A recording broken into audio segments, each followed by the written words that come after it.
I assume कि आप तमाम के तमाम लोग थोड़ा सा जाग चुके हैं, तो अब हम फाइनली अपने chapter number this particular chapter is binomial theorem and mathematical inductions को स्टार्ट कर सकते हैं। हालांकि सुनने में बड़ा अजीब लगता है, मगर नाम है इस चैप्टर का बायनोमियल थ्योरम। अब हमारे जहन में बात आनी चाहिए कि भाई ये बायनोमियल के मायने क्या होते हैं। अब मैं आपको फॉर्मूला तो पढ़ा दूं, मगर ये नहीं बताऊं कि बायनोमियल होता क्या, तो आप सारे परेशान हो जाएंगे ना भाई। दुनिया में बायनोमियल कहते हैं दो तरफा चीज को। अगर आप केमिस्ट्री आप में से किसी बच्चे ने पढ़ी हो अपने इंटर लेवल के ऊपर या अपने ए लेवल ओ लेवल्स के साइड के ऊपर, तो आपको मालूम होगा कि वहां पे आप पढ़ते हो बाइनरी कंपाउंड्स। हालांकि मैं केमिस्ट्री का टीचर नहीं हूं, बट मेरा सेकंड फेवरेट सब्जेक्ट केमिस्ट्री होता है हमेशा से। तो बाइनरी कंपाउंड्स है ना भाई, बाइनरी। तो बाइनरी कहते हैं किस चीज को, दो चीज, ऐसी चीज जो दो टर्म से मिलकर बनी हो।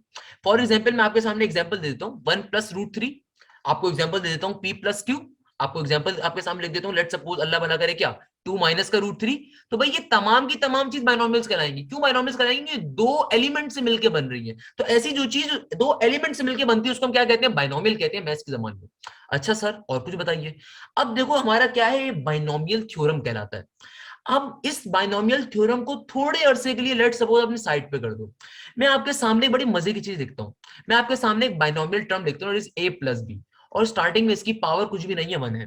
मैं आपके सामने एक एलिमेंट लिखता हूं बाइनोमियल का। क्या है? बाइनोमियल एलिमेंट लिख दिया। बाइनोमियल कहते हैं दो टर्म से मिलने वाली चीज, चाहे वो पॉजिटिव का साइन है बीच में, नेगेटिव का, डजंट इवन मैटर। अब देखो इस A+B को मैंने ब्रैकेट में लिखा है, बाहर कोई पावर नहीं है, तो इसका मतलब पावर 1 होगी। तो भाई जब मैं ब्रैकेट को रिमूव करवाऊंगा तो कैसे ओपन हो जाएगा? सिंपल तरीके से A+B की फॉर्म में हो जाएगा। मैं फिर आपके सामने अब ये पावर आहिस्ता आहिस्ता इंक्रीज करता जाऊंगा। अब देखिए मैं आपके सामने लिखता हूं A+B का होल स्क्वायर। अब ये क्या बन जाएगा? अब ये फॉर्मूला बन जाएगा, हम बचपन से पढ़ते हुए आ रहे हैं। A+B का होल स्क्वायर किसके बराबर होता है? A² प्लस के 2AB प्लस के B² के। जब मैंने पावर 2 करी तो मुझे कितनी टर्म्स मिल रही हैं? 3 मिल रही हैं। जब पावर 1 थी तो कितनी टर्म्स मिल रही थी? 2 मिल रही थी। अच्छा भाई मैं पावर अपनी और इंक्रीज कर देता हूं। मैं कर देता हूं अपनी पावर क्यूब कर देता हूं, हमारा ये एक और फॉर्मूला बन जाएगा। ये कौन सा फॉर्मूला होता है? A+B की होल पावर क्यूब। इसको हम ऐसे करके लिख सकते हैं, A³ प्लस का 3A² B प्लस का 3AB² प्लस का B², ऐसे भी लिख सकते हैं। अब देखिए मैंने एक बाइनोमियल टर्म पे पावर क्या रखी है? 3 रखी है। तो नंबर ऑफ टर्म्स मुझे कितनी मिल रही है? 1 2 3 4। अच्छा भाई आगे चलते हैं, अभी कोई कॉन्सेप्ट नहीं दे रहा, बड़े मजे की बात करो, मेरे साथ साथ पढ़िएगा। अब मैं आपके सामने लिखता हूँ A+B की पावर 4। तो भाई अब अगेन, अब आपको इसका ऑल्दो फॉर्मूला तो नहीं आता होगा, मैं आपको आज की क्लास में सब बताऊंगा फॉर्मुलाज बनते कैसे। बचपन में जो फॉर्मूला पढ़ो बनता कैसे वो भी हम सीखेंगे, क्लास के अंदर ही समझा दूंगा। अब देखो मैं A+B की पावर 4 रखता हूँ। आप में से बहुत से बच्चों को नहीं पता होगा फॉर्मूला कैसे ओपन होगा। मैं आपको चलिए बता दूं कैसे ओपन होगा। यहाँ पे आ जाएगा A की पावर 4, देन ये आ जाएगा 4A²B, फिर हम A³B, फिर हमारे पास आगे आ जाएगा सिंपल तरीके से 6A²B², फिर आ जाएगा सिंपल तरीके से प्लस का 4AB³, फिर आ जाएगा प्लस का B की पावर 4। अब देखिए जब मैंने पावर 4 रखी तो मुझे नंबर ऑफ टर्म्स कितनी मिली? आंसर के अंदर 5 मिली। तो यहां से मेरा एक कॉन्सेप्ट समझिएगा, ये एमसीक्यूज बहुत ज्यादा पेपर में पूछा जाता है कि भाई बाइनोमियल थ्योरम के अंदर आपको नंबर ऑफ टर्म्स कितनी मिलती हैं। ऑलवेज रिमेंबर दिस थिंग, आपकी जो भी पावर होती है उससे एक ज्यादा मिलती है। बाइनोमियल थ्योरम में जो हमारी ये फर्स्ट टर्म होती है ये ए कहलाती है। बाइनोमियल थ्योरम के अंदर या बाइनोमियल एलिमेंट्स के अंदर हमारी जो फर्स्ट टर्म होती है उसको हम ए कहते हैं। ए क्या होती है बेटा? फर्स्ट टर्म होती है। आपने सीक्वेंस सीरीज के अंदर की बात पढ़ी होगी। ए क्या होती है? First term. बी को कहते हैं हम लोग सेकंड टर्म। बी क्या होती है मेरा बच्चा? Second term. और जो पावर होती है ना इनके ऊपर, इस पावर को हम कहते हैं एन। अब जरा गौर से सुनिएगा मैं कहना क्या चाहता हूं, मैं बेचना क्या चाहता हूं अपना मंजन। भाई देखो, जब तुम्हारे पास पावर 1 थी तुम्हें नंबर ऑफ टर्म्स आंसर में कितनी मिली? 2 मिली। जब तुम्हारी पावर 2 थी तुम्हें नंबर ऑफ टर्म्स कितनी मिली? 3 मिली। जब तुम्हारी पावर 3 थी नंबर ऑफ टर्म्स कितनी मिली? 4 मिली। जब पावर 4 थी तुम्हें नंबर ऑफ टर्म्स कितनी मिली? 4 मिली, 5 मिली। Same goes for here. अगर मैं आपसे कहता हूं कि A+B की पावर 10 आ रही है, यानी कि मैं कह सकता हूं कि मेरी जो भी पावर होती है उससे एक ज्यादा मुझे आंसर में टर्म्स मिलती है। यानी कि मुझे ऑल्दो A+B की पावर 10 क्या होगा इसको भी सीखेंगे कैसे ओपन होता है, मगर अभी मैं फिलहाल के लिए क्या कह सकता हूं कि कितनी मुझे टर्म्स मिल रही होंगी? 11 टर्म्स मिल रही होंगी। फॉर एग्जाम्पल अगर मैं आपसे कहता हूं कि A+B की पावर 9 है, तो भाई पावर से हमेशा एक ज्यादा टर्म हमें मिलती है। यानी कि कितनी नंबर ऑफ टर्म्स जब ये फॉर्मूला ओपन होगा तो कितनी हमें आंसर में वैल्यूज देगा, टर्म्स देगा? 10 देगा। यानी कि मैं कह सकता हूं कि A+B की पावर जो n होता है ये मुझे कितनी नंबर ऑफ टर्म्स देता है? हमेशा n से एक ज्यादा। तो बहुत दफा एक एमसीक्यूज पूछा जाता है कि भाई बताइए अगर मैं A+B की पावर में n है या कोई भी बाइनोमियल टर्म है वो कितनी आपको टर्म्स देगा आंसर में ओपन होके? तो इट्स क्वाइट ऑब्वियस जितनी भी उसकी पावर होगी उससे एक ज्यादा देगा। अगर मैं आपसे कहता हूं कि A+B के ऊपर पावर आ रही है लेट्स सपोज 99, कितनी आ रही है? 99, तो कितनी नंबर ऑफ टर्म्स मुझे आंसर में मिलेंगी? तमाम के तमाम स्टूडेंट्स रिप्लाई करें। अगर मैं A+B की पावर 99 लिखूंगा तो मुझे आंसर में कितनी नंबर ऑफ टर्म्स मिलेंगी? हाँ भाई कौन बताएगा? Very good, very good. और बाकी बच्चे सो रहे हो क्या भाई? हाँ भाई कितनी मिलेंगी, 100 मिलेंगी। वेरी गुड, तो हमने पहली बेसिक चीज पढ़ ली, सही है भाई। अभी आपने बिल्कुल परेशान नहीं होना, अभी आपने मेरा बच्चा बिल्कुल परेशान नहीं होना, सर ये क्या हो रहा है, कैसे हो रहा है, ये ओपन कैसे होगा, अभी ओपन करना भी सिखाऊंगा भाई, वो मेरी जिम्मेदारी, क्यों परेशान हो रहे हो, क्लियर है तक की बात। Very good. अब चलते हैं बाइनोमियल थ्योरम, अभी हमने लफ्ज बाइनोमियल को और थोड़ा बहुत हमने थ्योरम उसका सीख लिया। अब चलते हैं बाइनोमियल थ्योरम एक्सपेंड कैसे होता है। अब हम इस बात को सीखने वाले हैं कि भैया इस बाइनोमियल थ्योरम को एक्सपेंड कैसे करते हैं, क्या वो मजे की चीज है जिसके ऊपर बाइनोमियल थ्योरम एक्सपेंड होता है, किस तरीके से होता है, क्या कॉन्सेप्ट है, आइए जरा। अब लेट सपोज देखिए मैं आपके सामने a प्लस बी की पावर n रख दूं, हमें इसे एक्सपेंड करना है, तो भैया ये एक्सपेंड कैसे होता है, बड़े मजे का कॉन्सेप्ट है भाई। आप देखो जरा, मैं इसको एक्सपेंड करके पहले आपको दिखा रहा हूं। आप हमेशा स्टार्टिंग वैल्यू का रखते हो, चलो मैं इसको ऐसे भी नहीं करता, हम बाइनोमियल थ्योरम को क्या करवा रहे हैं, एक्सपेंड करवा रहे हैं। हम क्या करेंगे भाई, देखो हमने कहा n कॉम्बिनेशन जीरो, स्टार्टिंग क्या होती है हमेशा n कॉम्बिनेशन जीरो, पहली टर्म क्या होगी जीरो, हम जीरो से स्टार्ट करते हैं, जीरो टर्म से, n कॉम्बिनेशन जीरो, a की पावर में n और b की पावर में भी जीरो आ गया। हम जो स्टार्टिंग टर्म होती है उससे क्या करना स्टार्ट करते हैं, जीरो से स्टार्ट करते हैं, जीरो टर्म से, जो भी टर्म नंबर ऑफ टर्म होगी वो हमेशा कॉम्बिनेशन के साथ और बी सेकंड टर्म के ऊपर आ रही होती है पावर के तौर पे। देन ये अगली टर्म क्या बन जाएगी, n कॉम्बिनेशन वन। अब की बारी में देखिए क्या हो जाएगा, सिंपल a की पावर n माइनस का वन और b की पावर क्या हो जाएगी, वन हो जाएगी। फिर आगे क्या हो जाएगा, सिंपल तरीके से ये हो जाएगा n कॉम्बिनेशन, n कॉम्बिनेशन क्या हो जाएगा मेरा बेटा, टू हो जाएगा। हम दूसरी तीसरी टर्म पे जा रहे हैं ना, तो क्या हो जाएगा, टू हो जाएगा। ए की पावर क्या बन जाएगा, सिंपल तरीके से n माइनस का टू, और बी की पावर क्या हो जाएगा मेरा बेटा, स्क्वायर। फिर अगली टर्म क्या हो जाएगी, सिंपल तरीके से n कॉम्बिनेशन थ्री, जो नंबर है वो एलटीज ऊपर आएगा, n माइनस का थ्री, और b की पावर क्या हो जाएगी, सिंपल तरीके से थ्री। उसके अगली टर्म क्या हो जाएगी मेरा बेटा, n कॉम्बिनेशन फोर, ए की पावर में क्या चला जाएगा, n माइनस का फोर, बी की पावर में क्या चला जाएगा, फोर। और ये इस तरीके से चलता चला जाता है, जहां तक की मेरी पावर होगी उसको वहां तक ओपन करते हैं। क्योंकि अभी हम जर्नल फॉर्मूला देख रहे हैं बाइनोमियल थ्योरम का, तो मैं एज्यूम कर लेता हूँ कि कहां तक जा रहा होगा, किसी भी अमाउंट तक जा रहा होगा, एन अमाउंट तक जा रहा है। तो जो लास्ट नंबर होता है जहां तक इसको ओपन कर रहे होते हैं, वहां पे क्या बन जाता है, एन कॉम्बिनेशन एन, ए की पावर में क्या आ जाता है, एन माइनस का एन, और बी की पावर में सिंपल एन आ जाता है। अभी मैं इसके ऊपर बेतहाशा क्वेश्चन करवाऊंगा, अभी खाली जर्नल थ्योरम को समझिएगा कि बाइनोमियल थ्योरम का जनरल फॉर्मूला क्या होता है, इसको किस तरीके से इसको रिस्पेक्टिवली ओपन कर रहे होते हैं। आप जरा गौर करिए, फॉर्मूला मैंने आपके सामने क्या लिखा, हमें इसको आहिस्ता आहिस्ता ग्रेजुअली ओपन कर रहे हैं भाई। बाइनोमियल थ्योरम के अंदर सिर्फ तीन चीजें होती है मेरा बेटा, एक आपके पास होती है कॉम्बिनेशन वाली पार्ट, या आप पढ़ चुके होंगे कॉम्बिनेशन एंड प्रोबेबिलिटी के अंदर कॉम्बिनेशन वाला पार्ट, दूसरी होती है फर्स्ट टर्म, तीसरी होती है बी। इसकी कुछ प्रॉपर्टीज है बाइनोमियल थ्योरम की हमारे पास, क्या है भैया वो मैं आहिस्ता समझाऊंगा। ऑलवेज रिमेंबर दिस थिंग, अगर आप इस पर्टिकुलर पूरी की पूरी जर्नल टर्म को देखो जो मैंने आपके सामने लिखी है, ये बाइनोमियल थ्योरम जो मैंने आपके सामने एक्सपेंड करा, इसको गौर से देखो।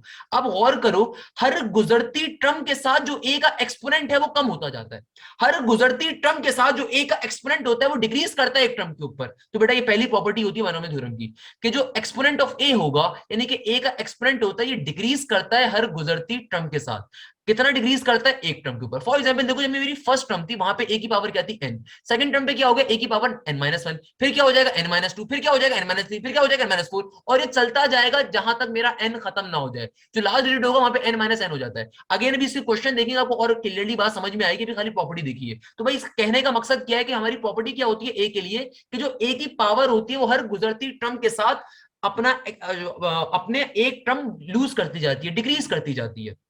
अब जरा बी की प्रॉपर्टी देखिएगा, बी की प्रॉपर्टी बड़े मजे की है। अब जरा गौर से देखिए बी क्या खास बात कर रहा है, बी हर गुजरती टर्म के साथ अपना एक्सपोनेंट इंक्रीज कर रहा है। पहले जीरो था, फिर वन हुआ, फिर टू हुआ, फिर थ्री हुआ, फिर फोर हुआ, फिर फाइव होगा, फिर सिक्स होगा, फिर सेवन होगा, चलता जाएगा।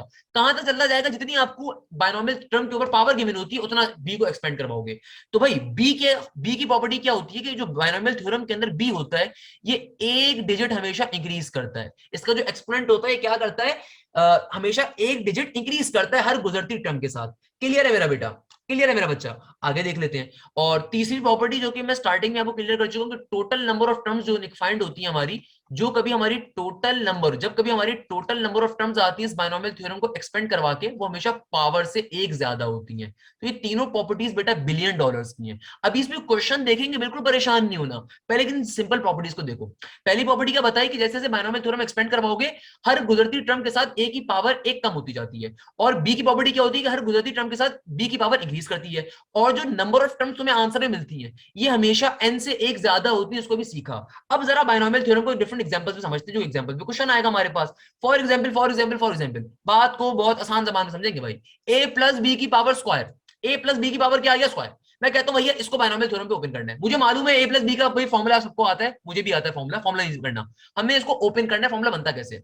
देखो भाई आपके पास पहली चीज क्या होती है, N combination zero. Always remember this thing, हम बायनोमियल थ्योरम को एक्सपेंड करवा रहे होते हैं तो एन कॉम्बिनेशन जीरो और बी जीरो को नहीं लिखते, उसके पीछे रीजन ये होती है भाई एन कॉम्बिनेशन जीरो बेटा वन के बराबर होता है, आपको बात मालूम होगी, और बी की पावर जीरो, दुनिया में किसी भी टर्म की पावर जीरो आ रही है उसका मतलब वन ही होता है। तो बायनोमियल थ्योरम को आसान भाषा में अगर याद करना चाहते हो ऐसे भी याद कर सकते हो, मैं आपको एक और तरीके से बता देता हूँ, सिंपल ए की पावर एन, अगली टर्म क्या हो जाएगी एन कॉम्बिनेशन वन, ए की power N minus one, B की power one, plus N combination two, A की पावर एन माइनस का टू, बी की पावर टू, प्लस ए की पावर एन माइनस का three, N combination three obviously आएगा पहले, क्या हो जाएगा यहाँ पे मेरा मार्कर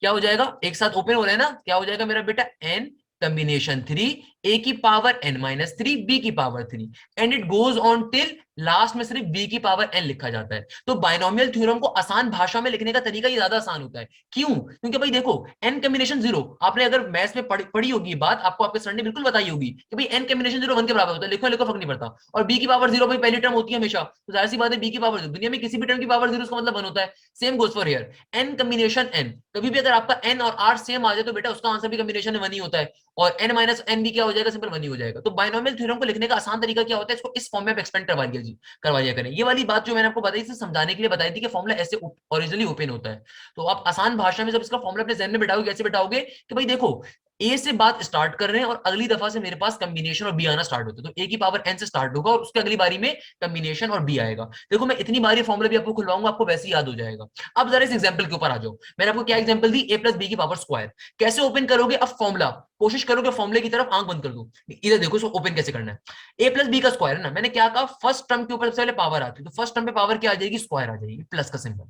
अब क्या करेंगे, अब सेकंड टर्म से कॉम्बिनेशन और बी आना स्टार्ट होगा, तो क्या बन जाएगा, पहली टर्म में तो कॉम्बिनेशन एन कॉम्बिनेशन वन, और ए की पावर क्या हो जाएगा, इसके ऊपर ही माइनस वाली चीज, ये जो हमने अभी कॉम्बिनेशन की चीजें लिखी है ना, ये ए की पावर में नेगेटिव हो जाती है, यानी कि एन माइनस वन हो जाएगा, और फिर क्या हो जाएगा, जो ये सी के साथ चीज आ रही है इसको आर कहते हैं, बी की पावर बन जाती है, क्या बन जाएगा, बी की पावर वन। फिर अगली टर्म क्या हो जाएगी, सिंपल तरीके से एन कॉम्बिनेशन एन, यानी कि एन की वैल्यू क्या हमारे पास, मेरा बेटा एन की वैल्यू टू है, तो एन की जगह पे हम क्या पुट करवा देंगे, एन की जगह पे टू आ जाएगा, इधर भी एन की जगह पे क्या आ जाएगा, टू आ जाएगा, ओपन करवा रहे हैं ना इसको, एन की जगह पे क्या आ जाएगा, टू आ जाएगा, यहाँ पे भी एन की जगह क्या आ जाएगा, टू आ जाएगा, टू कॉम्बिनेशन टू, और ए की पावर क्या बन जाएगी, two minus two is zero, और बी की पावर क्या बन जाएगी टू। इसको फर्दर एक्सपेंड नहीं करवाएंगे, क्यों नहीं करवाएंगे, क्योंकि मेरे पास हाईएस्ट पावर यहाँ पे क्या गिवन थी, टू गिवन थी, तो खाली हम लोगों ने इसको टू तक ही ओपन करना है, हम इसको पूरा ओपन नहीं करते भाई, ये सिर्फ मैंने आपको जनरल फॉर्मुला सिखाया था, अब इसको सॉल्व करना स्टार्ट करें तो आपको बताऊंगा कैसे ओपन करना है। अब ये क्या बन गया, ये बन गया देखो ए स्क्वायर, और टू कॉम्बिनेशन वन क्या होता है मेरा बेटा, कभी भी अगर आपके पास ऊपर वाली वैल्यू से खाली एक कम वैल्यू हो नीचे, तो हमेशा वही सेम नंबर नीचे आ जाता है, टू कॉम्बिनेशन वन का आंसर क्या होता है, टू होता है।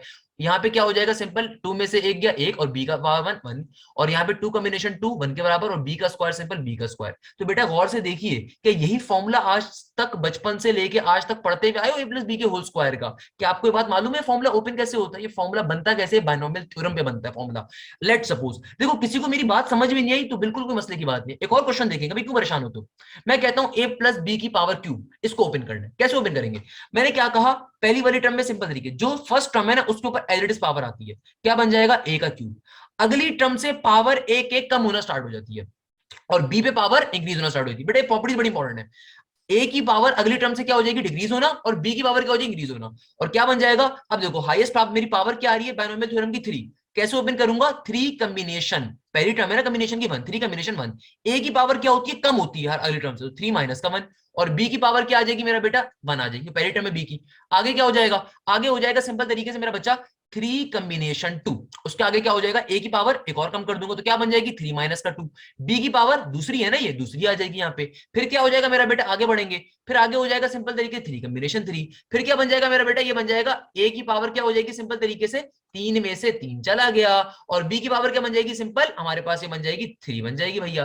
तो कैसे ओपन हो गया हमारे पास, क्या आंसर आ जाएगा, ए क्यूब, थ्री कॉम्बिनेशन वन क्या होता है मेरा बेटा, सिंपल थ्री होता है, एज इट इज आ गया, और तीन में से एक गया, क्या बचा, दो बचा, और सिंपल तरीके से बी का भी, थ्री कॉम्बिनेशन टू क्या होता है, थ्री कॉम्बिनेशन टू भी हमारे पास इत्तेफाक से मेरा बच्चा क्या होता है, थ्री ही होता है, सिंपल तरीके से क्या आ जाएगा, यहाँ पे थ्री आ जाएगा, और यहाँ पे क्या आ गया, ए और बी स्क्वायर का बी स्क्वायर प्लस का symbol, three combination three one होता है, ए की power three minus three zero हो जाएगा, और सिंपल बी क्यूब।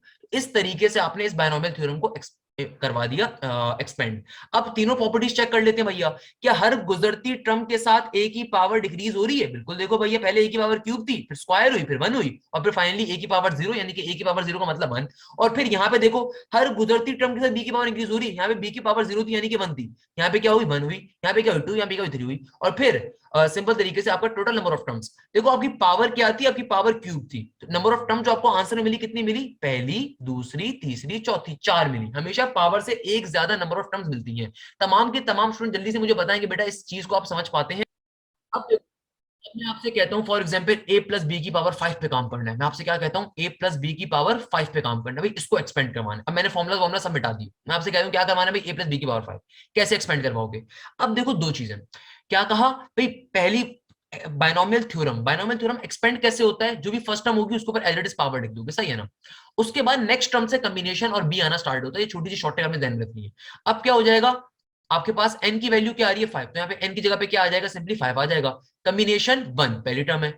अब a के अंदर से हम अगर हर गुजरती टर्म के साथ पावर एक रिड्यूस कर देते हैं तो क्या बन जाएगा? 5 माइनस का 1। और उसको ऐसे भी क्रॉस चेक कर सकते हो यार, देखो जो कॉम्बिनेशन की कोफिशिएंट्स आ रहे हैं वो सारे के सारे एडिड आ रहे हैं। 5 कॉम्बिनेशन है तो 5 में से 1 गया, और b की पावर सिंपल पहली टर्म में तो 1 आ जाएगी। आगे क्या हो जाएगा मेरा बेटा? सिंपल तरीके से 5 कॉम्बिनेशन 2, और a की पावर क्या हो जाएगी? 5 में से 2 गया, फिर b की पावर क्या हो जाएगी? 2 हो जाएगी, फिर क्या हो जाएगा मेरा बेटा? 5 कॉम्बिनेशन 3, फिर क्या हो जाएगा? सिंपल तरीके से a की पावर 5 में से 3 निकाल देंगे तो 5 माइनस 3 कर दीजिए, b की पावर क्या हो जाएगी? सिंपल तरीके 3 हो जाएगी। फिर कहां तक एक्सपेंड करेंगे? पावर 5 तक में एक्सपेंड करना होता है, जहां तक की पावर भी आ रही होगी वहां तक एक्सपेंड करते हैं। अगली क्या बन जाएगा? 5 कॉम्बिनेशन 4, फिर क्या हो जाएगा? सिंपल तरीके से a की पावर 5 माइनस का 4, और b की पावर क्या आ जाएगी? सिंपल तरीके से 4, फिर प्लस का सिंबल, फिर क्या हो जाएगा? 5 कॉम्बिनेशन का 5, a की पावर क्या आ जाएगी? 5 माइनस का 5, और b की पावर क्या आ जाएगी? 5। तो इसको आसान तरीके से हम क्या लिख सकते हैं?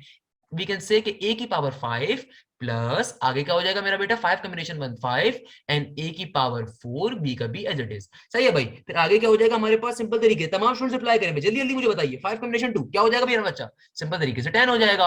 आगे क्या आ जाएगा? a की पावर 5 में से 2 गया 3, और b की पावर क्या हो जाएगा? स्क्वायर, फिर क्या आ जाएगा? 5 कॉम्बिनेशन 3, क्या हो जाएगा मेरा बेटा? सिंपल तरीके से 5 कॉम्बिनेशन 3, तो 5 कॉम्बिनेशन 3 क्या हो जाएगा हमारे पास? अगेन 10 ही हो जाएगा। अभी मैं इस बात को भी क्लियर करूंगा कि कोफिशिएंट्स को आसान तरीके से कैसे ध्यान में रख सकते हो। अभी मैं आपको पास्कल लॉ भी सिखाऊंगा, बहुत मजे की चीज है मेरा बेटा।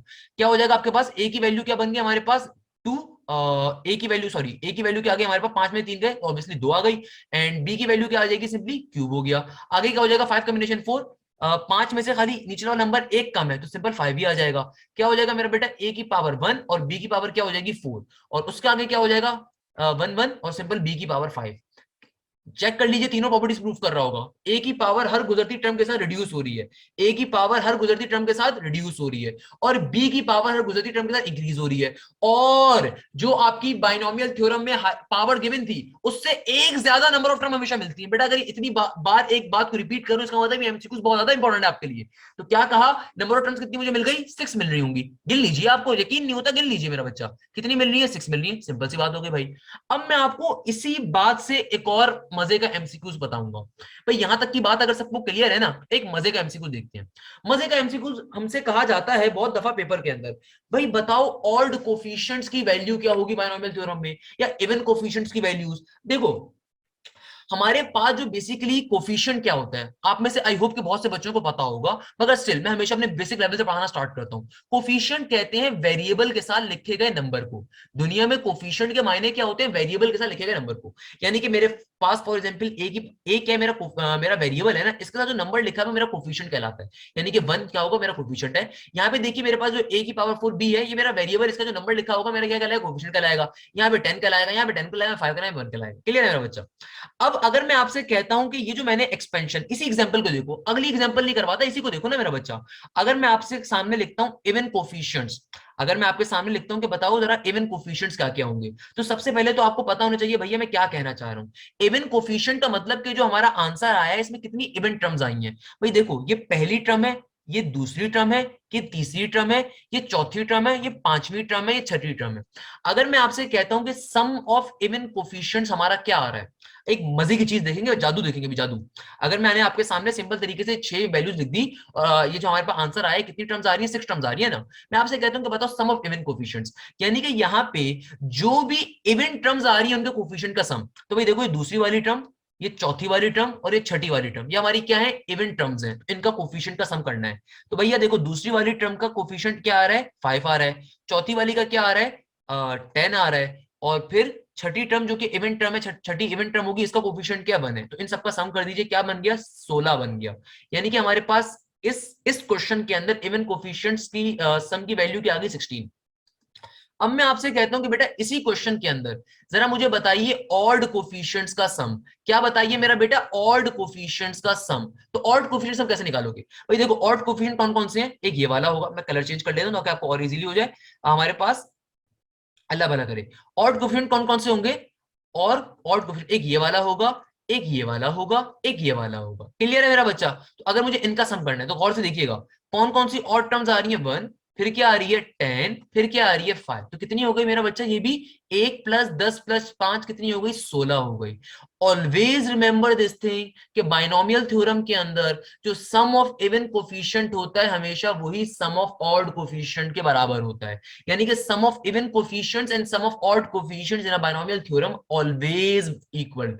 क्या कहा मैंने कि इवन और ऑड कोफिशिएंट का सम हमेशा दुनिया में बराबर होता है बाइनोमियल थ्योरम के। ये एक और बड़ा मशहूर एमसीक्यूज है, अक्सर वो पेशतर पूछ लिया जाता है कि भाई बताइए क्या कोफिशिएंट का सम आएगा, इधर सम का, ऑड का या फिर इवन का।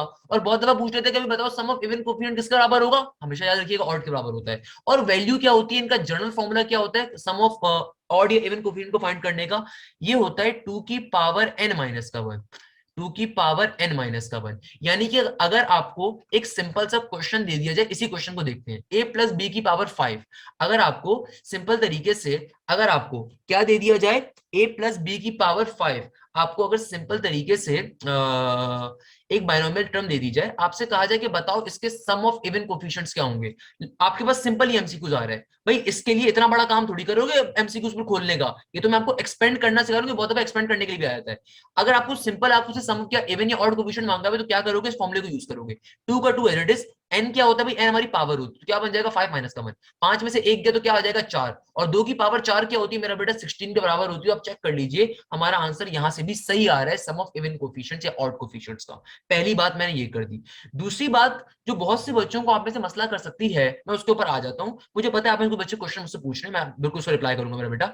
एक क्वेश्चन मुझसे बच्चे ने पूछा सर 5 कॉम्बिनेशन 3 की वैल्यू में 10 कैसे रखी, मेरा बेटा मैं अभी आपको ये वाली बात बता रहा हूँ कि कोफिशिएंट कैसे हम लिखेंगे जल्दी। मुझे ये चीजें इसलिए मालूम बेटा, मैं प्रैक्टिस के अंदर होता हूँ। आप 5 कॉम्बिनेशन 3 को वैसे जो कॉम्बिनेशन के अंदर आप करते हो उसका तरीकेकार तो ये कि आप सिंपल तरीके से ओपन करवा दो कॉम्बिनेशन फॉर्मूला अप्लाई करके, 5 फैक्टोरियल डिवाइडेड बाय 5 में से 3 गया, 2 फैक्टोरियल 3 फैक्टोरियल, सही है ना भाई। फिर 5 को फर्दर ओपन करवा दीजिए, क्या बन जाएगा 5 × 4 × 3, ऊपर वाला 3 फैक्टोरियल नीचे वाला 3 फैक्टोरियल कैंसिल आउट कर देगा और 2 फैक्टोरियल नीचे आ गया, तो 2 × 4 हो गया, 5 × 10 बन जाएगा। एक तरीकेकार तो ये है, बट ये बहुत लंबा मेथड है, मैं आपको आसान अभी शॉर्ट ट्रिक सिखाऊंगा किस तरीके से आप कोफिशिएंट्स को इजीली चुटकी बजा के हासिल कर सकते हो। मैं आपको 2 मिनट में सिखा रहा हूँ। पहले तरह में और बच्चों के क्वेश्चन ले लूं।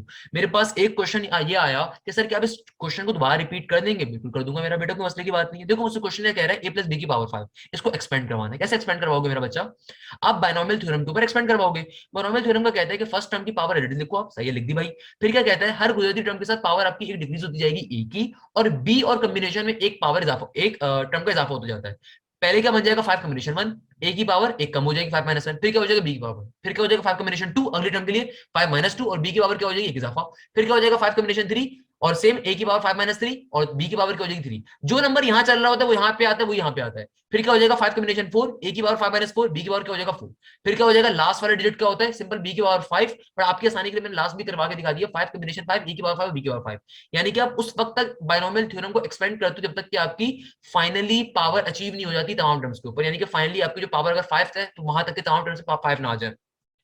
अब हमने नेक्स्ट स्टेप पे किया था ये वाला, हमने सिंपल तरीके से इसको ओपन करा था भाई, ए की पावर 5, ए की पावर 5 लिख दिया। 5 कॉम्बिनेशन 1 मेरा बेटा किसके बराबर होता है, 5 के बराबर होता है, उसको लिख दिया। और ए की पावर 5 - 1, 5 में से एक निकाला क्या आ जाएगा 4 आ जाएगा, बी की पावर नेगेटिव लिख दिया। फिर 5 कॉम्बिनेशन 2 किसके बराबर होता है 10 के। अगेन मैंने अभी क्या कहा, भी कोफिशिएंट्स को लेकर परेशान मत हुए, मैं कॉम्बिनेशन निकालने की शॉर्ट ट्रिक आपको सिखाऊंगा। वैसे कॉम्बिनेशन निकालना आपको आना चाहिए मेरा बेटा, मैंने ये लेक्चर्स बहुत जगहों पे दिए हुए हैं, आपको मेरे चैनल पे भी मिल जाएंगे, नहीं तो आपने सीखे भी होंगे भाई अपने, जब अभी आपने आईबी का राउंड क्लियर किया होगा। कोई मसले की बात नहीं, अगर नहीं आता मैं आपको सिखाऊंगा, क्यों परेशान होता है, मेरी जिम्मेदारी है, सही है ना भाई। 5 कॉम्बिनेशन 2 को ऐसे ओपन करने का एक बेसिक तरीका है, कभी भी कॉम्बिनेशन को ओपन करना, कॉम्बिनेशन फॉर्मूला ओपन कर दो ना। क्या फॉर्मूला होता है कॉम्बिनेशन का? 5 फैक्टोरियल डिवाइडेड बाय 5 में से 2 गया, नीचे आ जाएगा 3 फैक्टोरियल 2 फैक्टोरियल। अब 5 को एक्सपेंड करवाओ कि ऊपर वाले 3 वहां तक कि जहां से ऊपर वाली टर्म से नीचे वाली टर्म कैंसिल आउट हो जाए। कहां तक एक्सपेंड करूंगा? 5 फैक्टोरियल को 3 फैक्टोरियल तक, तो क्या आ जाएगा? ऊपर आ जाएगा 5 इंटू 4 इंटू 3 फैक्टोरियल। ऊपर वाले 3 फैक्टोरियल से नीचे वाले 3 फैक्टोरियल कैंसिल आउट कर दूंगा, कैंसिल आउट हो गया। अब क्या बचा? ऊपर बचा 5 4 20 और नीचे 2 फैक्टोरियल। 2 फैक्टोरियल क्या होता है? 2 के बराबर, तो 2 1 2 एंड 2 10 20। तो मेरे पास सिंपल तरीके से वैल्यू क्या आ गई? 10 आ गई। अगेन मैं अपने पार्ट के अंदर अभी बायनोमियल थ्योरम के कोफिशिएंट्स निकालना आपको इजीली सिखाऊंगा, बिल्कुल चिल चिल जस्ट चिल, सही है ना। आगे बढ़ते हैं।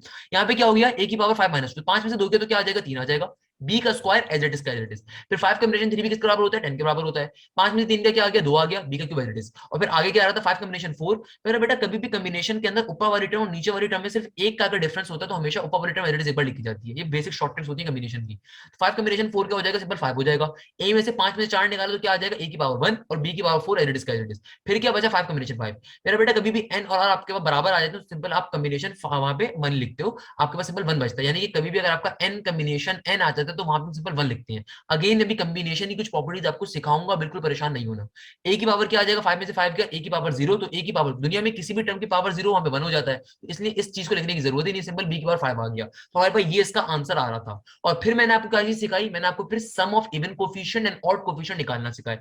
इवन कोफिशिएंट का मतलब क्या है कि मेरा जो आंसर आया बायनोमियल थ्योरम का, उसके अंदर कितने इवन टर्म्स आ रही थी उनके कोफिशिएंट्स का सम कर दिया। कोफिशिएंट क्या होता है? वेरिएबल का लिखा गया नंबर, उसकी वैल्यू क्या है? इवन कोफिशिएंट के सम की 16, और फिर ऑड कोफिशिएंट के सम की वैल्यू क्या है? वो भी 16 आ गई। ऑलवेज रिमेंबर दिस थिंग, हमेशा दुनिया के अंदर ऑड और इवन कोफिशिएंट्स के सम की वैल्यू हमेशा सेम आती है। और उसके पीछे मैंने आपको शॉर्टकट फॉर्मूला भी सिखा दिया। कभी आपको सिंपल बायनोमियल थ्योरम दे दिया जाए, बायनोमियल टर्म दे दीजिए और आपको कहा जाए कि इसका इवन या ऑड कोफिशिएंट निकालिए, तो आप सिंपल इस फॉर्मूले के ऊपर फाइंड कर सकते हैं। अब बताइए यहां तक किसी बच्चे को कोई मसला तो कमेंट सेक्शन में बेटा मैं आप तमाम लोगों के जवाब जानने का ख्वाहिशमंद हूं। अब आपने आपने अब अगर हमारे क्वेश्चन देखे होंगे, अगर अभी आपने एक क्वेश्चन को देखा होगा तो आपको आइडिया होगा कि यार यहाँ पे कॉम्बिनेशन बहुत ज्यादा आ रहा है। मैं भी आपको इस वीडियो के आखिरी हिस्से के अंदर, इस लेक्चर के आखिरी हिस्से में कॉम्बिनेशन की प्रॉपर्टीज भी सिखा दूंगा दोबारा से, मुझे कोई मसला नहीं है। मगर अभी मैं आपको बायनोमियल थ्योरम के कॉम्बिनेशन पहले बताना जरूरी समझूंगा कि भाई देखो, अभी तक जो हमने क्वेश्चन करे a प्लस बी की पावर 5 के। लेट सपोज पेपर में तुम्हारा क्वेश्चन आ जाए a प्लस बी की पावर 9। मेरा बेटा डायरेक्टली ये क्वेश्चन सॉल्व नहीं होते। अगर इसमें शॉर्ट ट्रिक्स होती तो बेटा ऑब्वियसली सबसे पहले आपको बताता। अगर आपके पास बायनोमियल थ्योरम को एक्सपेंड करवाने का क्वेश्चन आएगा ना, तो फिर आपको लाजमी तौर पे इसको एक्सपेंड ही करवाना होगा। वेरी गुड मेरा बच्चा, क्लियर? ऐसा ही है भाई। अब देखो मैंने जो आपको भी क्वेश्चन करवाए ना, आप सारे के सारे स्टूडेंट अभी ये सोच रहे होंगे, तो तमाम मेरे प्यारे बच्चे जो भी सुन रहे होंगे, सर आपने तो a प्लस बी की पावर 5 तक का खाली करवाया जो कि इतना आसान सा था, अब पेपर में अगर पावर 9 का आ गया हम क्या करेंगे? सर आपने तो मुश्किल नहीं करवाया हमें। कोई मसले की बात नहीं बेटा। भाई अगर पावर 5 तक का करवाया तो वहां पे 5 कॉम्बिनेशन 3, 5 कॉम्बिनेशन 2, 5 कॉम्बिनेशन 4 आया, उसमें भी ऑल दो आपको इश्यू हुआ। बट सोचो अगर हायर पावर का आ जाए, फिर कॉम्बिनेशन निकालने में तो मसला हो जाएगा हमें, फिर तो बहुत प्रॉब्लम होगी हमें कॉम्बिनेशन निकालने के अंदर। और हमारे पास एप्टीट्यूड में तो टाइम ही मैनेजमेंट सबसे ज्यादा इंपॉर्टेंट चीज है। ऑलवेज रिमेंबर दिस थिंग, मैं हमेशा एक बात कहता हूं बेटा, एप्टीट्यूड के पेपर को अगर एस करना है तो यहाँ पे इंपॉर्टेंट चीज ये नहीं है कि आपको तमाम कॉन्सेप्ट्स आती हूँ। यहाँ पे इंपॉर्टेंट एप्टीट्यूड के अंदर हमेशा एक बात होती है, जब मैं नस के बेसिस पढ़ाता हूँ, आईबी के बेसिस पढ़ाता हूँ, हमेशा एक बात कहता हूँ मैं स्टूडेंट को, बेटा तुम्हारी टाइम मैनेजमेंट अच्छी होनी चाहिए। हाथ पे घड़ी बांधी भी तो है, उसको मैनेज करना तुम्हारा अगर तुमने कर लिया तुम सिकंदर हो, वरना तुम बंदर हो मेरे नजदीक, सही है ना भाई। अगर तुम्हारे पास हायर पावर्स आ रही है तो उसके लिए तो क्या तुम बार बार इस फॉर्मूले को यूज करोगे इस तरीके से, बार बार ऐसे काम करोगे? नहीं मेरा बच्चा, time is money, time is important. हमने क्या करना है, हमने उसका शॉर्ट ट्रिक देखा। हमारे पास शॉर्ट ट्रिक होता है, हमारे एक साहब गुजरे engineer, who is known as Pascal. Pascal का एक लॉ है, बड़ा मजे का लॉ, पास्कल लॉ। ये पास्कल ट्रायंगुलर लॉ भी कहलाता है, और ये है भी बायनोमियल थ्योरम के रिस्पेक्ट से। अब मेरी बात सुनिएगा, मैंने आपको इस क्लास के इस लेक्चर के स्टार्ट के अंदर पावर 0 के ऊपर बताई थी कुछ चीज, पावर 1 पे बताई थी, और फिर पावर 2 पे बताई थी। मैंने आपसे क्या कहा था? पावर 0 पे हमें कितनी टर्म्स मिलती हैं? 2 मिलती हैं। सॉरी, पावर 0 पे कितनी टर्म्स मिलेंगी? हमेशा पावर से एक ज्यादा, एक ही मिलती है। पावर 1 पे कितनी टर्म्स मिलती हैं? 2 मिलती हैं। पावर 2 पे कितनी टर्म्स मिलती है? 3 मिलती हैं। आपको खाली ये छोटी सी बात अगर पता है ना, तो आप पास कर लो, बना सकते हो जल्दी से अपने जहन में। भाई मैंने आपसे क्या कहा, दोबारा सुन लीजिए, बहुत इंपॉर्टेंट बात है बिलियन डॉलर्स की। मैंने आपसे कहा कि बेटा इस क्लास के जब ये लेक्चर स्टार्ट हो रहा था, मैंने आपको बायनोमियल थ्योरम से समझाना स्टार्ट किया था, मैंने वहां पे आपको बात बताई थी, कभी भी पावर 0 होगी तो नंबर ऑफ टर्म्स आपको आंसर में कितनी मिलेगी, 1 मिलेगी, यानी कि पावर से ज्यादा मिलती है ना। अगर मेरी पावर 1 होगी तो नंबर ऑफ टर्म्स कितनी मिलेंगी, 2 मिलेंगी। अगर मेरी पावर 2 होगी तो नंबर ऑफ टर्म्स कितनी, 3 मिलेंगी। आपको खाली बात होनी चाहिए। अब पास्कल लॉ कहता है कि भैया हमेशा आप 1 को बीच में रखो, और सिंपल तरीके से ये 1 क्या रिप्रेजेंट कर रहा है, पावर 0 को। 1 क्या रिप्रेजेंट कर रहा है, पावर 0 को। भाई जाहिर सी बात है, अगर मेरी बायनोमियल थ्योरम के अंदर सिंपल तरीके से मेरी कोई ए की पावर आ रही है, पावर 0 आ रही है, यानी कि लेट सपोज मैं ए प्लस बी की पावर 0 कर देता हूँ। ए प्लस बी की पावर 0 का मतलब क्या, जो आंसर मुझे मिलेगा दुनिया में किसी भी चीज की पावर अगर 0 होती है तो आंसर क्या मिलता है, 1 मिलता है। तो हमने सिंपल तरीके से क्या लिखा, पास्कल लॉ को स्टार्ट करने के लिए 1 लिखते हैं। और फिर यहाँ पे एंडिंग के अंदर पास्कल लॉ बनाने की 2 कंडीशन होती है, बड़ी मजे की कंडीशन है। पहली कंडीशन क्या होगी, एंडिंग हमेशा दोनों तरफ की एंडिंग, एंडिंग का मतलब क्या, लेफ्ट हैंड साइड भी राइट हैंड साइड भी, एंडिंग में हमेशा 1 आता है। पास्कल लॉ में एंडिंग में क्या आता है, हमेशा 1 आता है। क्लियर है भाई। अब देखिएगा जरा बात, जब हमारी पावर 2 होगी, ये हमारी जो सेकंड वाली रॉ है किसको रिप्रेजेंट करवा रही है, जब कभी हमारी पावर क्या होगी, 1 होगी। पावर 1 का मतलब क्या है, ए प्लस बी की पावर 1। तो ए प्लस बी की पावर 1 जब होगी तो सिंपल तरीके से हमारा आंसर क्या आता है, ए प्लस बी आ जाता है। ए का कोफिशिएंट क्या होता है, 1, बी का कोफिशिएंट क्या होता है, 1। हमने इस तरीके से इसको ट्रायंगुलर फॉर्म में बना दिया। अब पावर 2 पे जाते हैं। पावर 2, मैंने आपको पावर 2 तक की चीजें समझाई थी ना तरीके से। ए प्लस बी का होल स्क्वायर क्या होता है, सबको मालूम है, ए स्क्वायर प्लस का 2ab प्लस का बी स्क्वायर। तो भाई एंडिंग में क्या आ जाएगा, एंडिंग में आ जाएगा 1 और बीच में आ जाएगा 2। एंडिंग में क्या आ जाएगा, 1 और बीच में क्या आ जाएगा, 2। आपको पास्कल लॉ में सिर्फ ये 3 रॉज मालूम होनी चाहिए। और ये 3 रॉज भी बेटा मैं कभी रट्टा मार के नहीं याद करवाता। मैं हमेशा बच्चे को कहता हूँ, देखो बेटा अगर मुझसे पढ़ लो ना, मुझसे पढ़ के अगर तुम रट्टा मारो तो मुझ पे लाना है आप समीत, सही है ना भाई। अगर मुझसे पढ़ने का रट्टा मारो, बेटा मैं रट्टा मारने वाली मैथ्स नहीं पढ़ाता, खुदा फॉर गॉड से। मैं आपसे कहता हूँ कि मैं समझाऊंगा आपको बात। पास्कल लॉ में खाली 3 रॉस की वैल्यूज आपको मालूम होनी चाहिए। और 3 रॉस कैसे आ रही है, पहली वाली पावर 0 के लिए, दूसरी वाली पावर 1 के लिए, पावर 2। मैंने आपको तीनों एक्सप्लेन कर दी कि भाई पावर जब 0 होगी तो मेरा कोफिशिएंट क्या होगा, सिंपल 1 होगा, उसको बीच में लिख दिया। पावर जब 1 होगी मेरे पास बायनोमियल थ्योरम के ऊपर, तो मेरा कोफिशिएंट्स क्या होते हैं, ए और बी की फॉर्म में ओपन होगा ना। तो ए का कोफिशिएंट क्या है, 1, बी का कोफिशिएंट क्या, सिंपल 1। और जब पावर स्क्वायर होगी ए प्लस बी की, तब मेरा पास्कल लॉ कैसे ओपन होगा, A square plus 2b plus B square की फॉर्म में। अब मेरे कोफिशिएंट क्या है, मेरा ए स्क्वायर का कोफिशिएंट क्या होगा, 1 प्लस के 2ab। तो भैया ए और बी का कोफिशिएंट, कोफिशिएंट क्या होता है, वेरिएबल के साथ लिखा गया नंबर, तो मेरा कोफिशिएंट क्या हो जाएगा, 2। और बी स्क्वायर का कोफिशिएंट क्या हो जाएगा, 1। मेरा मुझे बस सिर्फ ये 3 रॉज मालूम होनी चाहिए। अगर ये 3 रॉज मालूम है तो बेटा पास्कल लॉ तुम चुटकी बजा के समझ सकते हो। और जब पास्कल लॉ समझ में आ गया तो तुम मुश्किल से मुश्किल बायनोमियल थ्योरम इजीली एक्सपेंड करवा सकते हो, क्योंकि तुम्हारे पेपर में एक्सपेंड करवाने ही तो आएगा। अब देखो, तुम्हें पास्कल लॉ समझ में आ गया। मेरी पहली और इंपॉर्टेंट बात, हमेशा पास्कल लॉ में देखो एंडिंग में 1 आता है। दूसरी बात जिसके ऊपर बड़े मजे की बात करेंगे, जो बीच की वैल्यू होती है, क्या कहा, जो बीच की वैल्यू होती है, तुम उसको मिडिल वैल्यू भी कह सकते हो। अगर तुम्हें बीच की तरफ से मसला होगा तो बेटा मिडिल वैल्यू, मिडिल वैल्यू की मिड वैल्यू कह लो। जो मिड वाली वैल्यू होती है ना, वो ऐड करवाने पे आती है। अब देखो कैसे, अब मुझे अगर चौथी रॉ फाइंड करनी है तो बेटा एंडिंग में तो 1 1 आएगा। अब जो बीच का नंबर आएगा वो एंडिंग में क्या आ गया, 1 1। जो बीच का नंबर आएगा ना वो ऐड करवा के आएगा। तो 2 + 1 क्या होता है, 3। यहाँ पे भी 2 + 1 क्या आ जाएगा, 3 आ जाएगा। ये मेरा किसका वैल्यू आ गई, मेरी बीच की। मैंने आपको a प्लस बी की पावर क्यूब, मैंने पावर 3 के ऊपर आपको a प्लस बी की पावर क्यूब के ऊपर बायनोमियल थ्योरम सॉल्व करवाया था। मैच कर लीजिएगा, लेक्चर जब एंड होगा यही कोफिशिएंट वहां पे आ रहे होंगे हमारे लाइन से। आगे सुनिए, अब मुझे पावर 4 पे निकालना है। अगेन एंडिंग के अंदर तो 1 ही आएगा, एंडिंग बीच के नंबर ऐड करवा के। 3 + 1 क्या होता है, 4।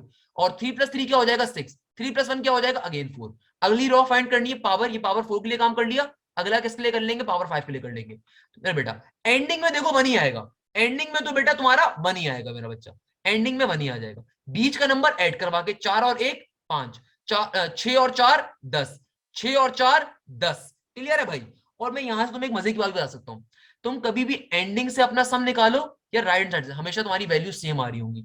क्या बात कर रहा हूं, अच्छा 4 और 1 5 आ जाएगा, 5 आ जाएगा।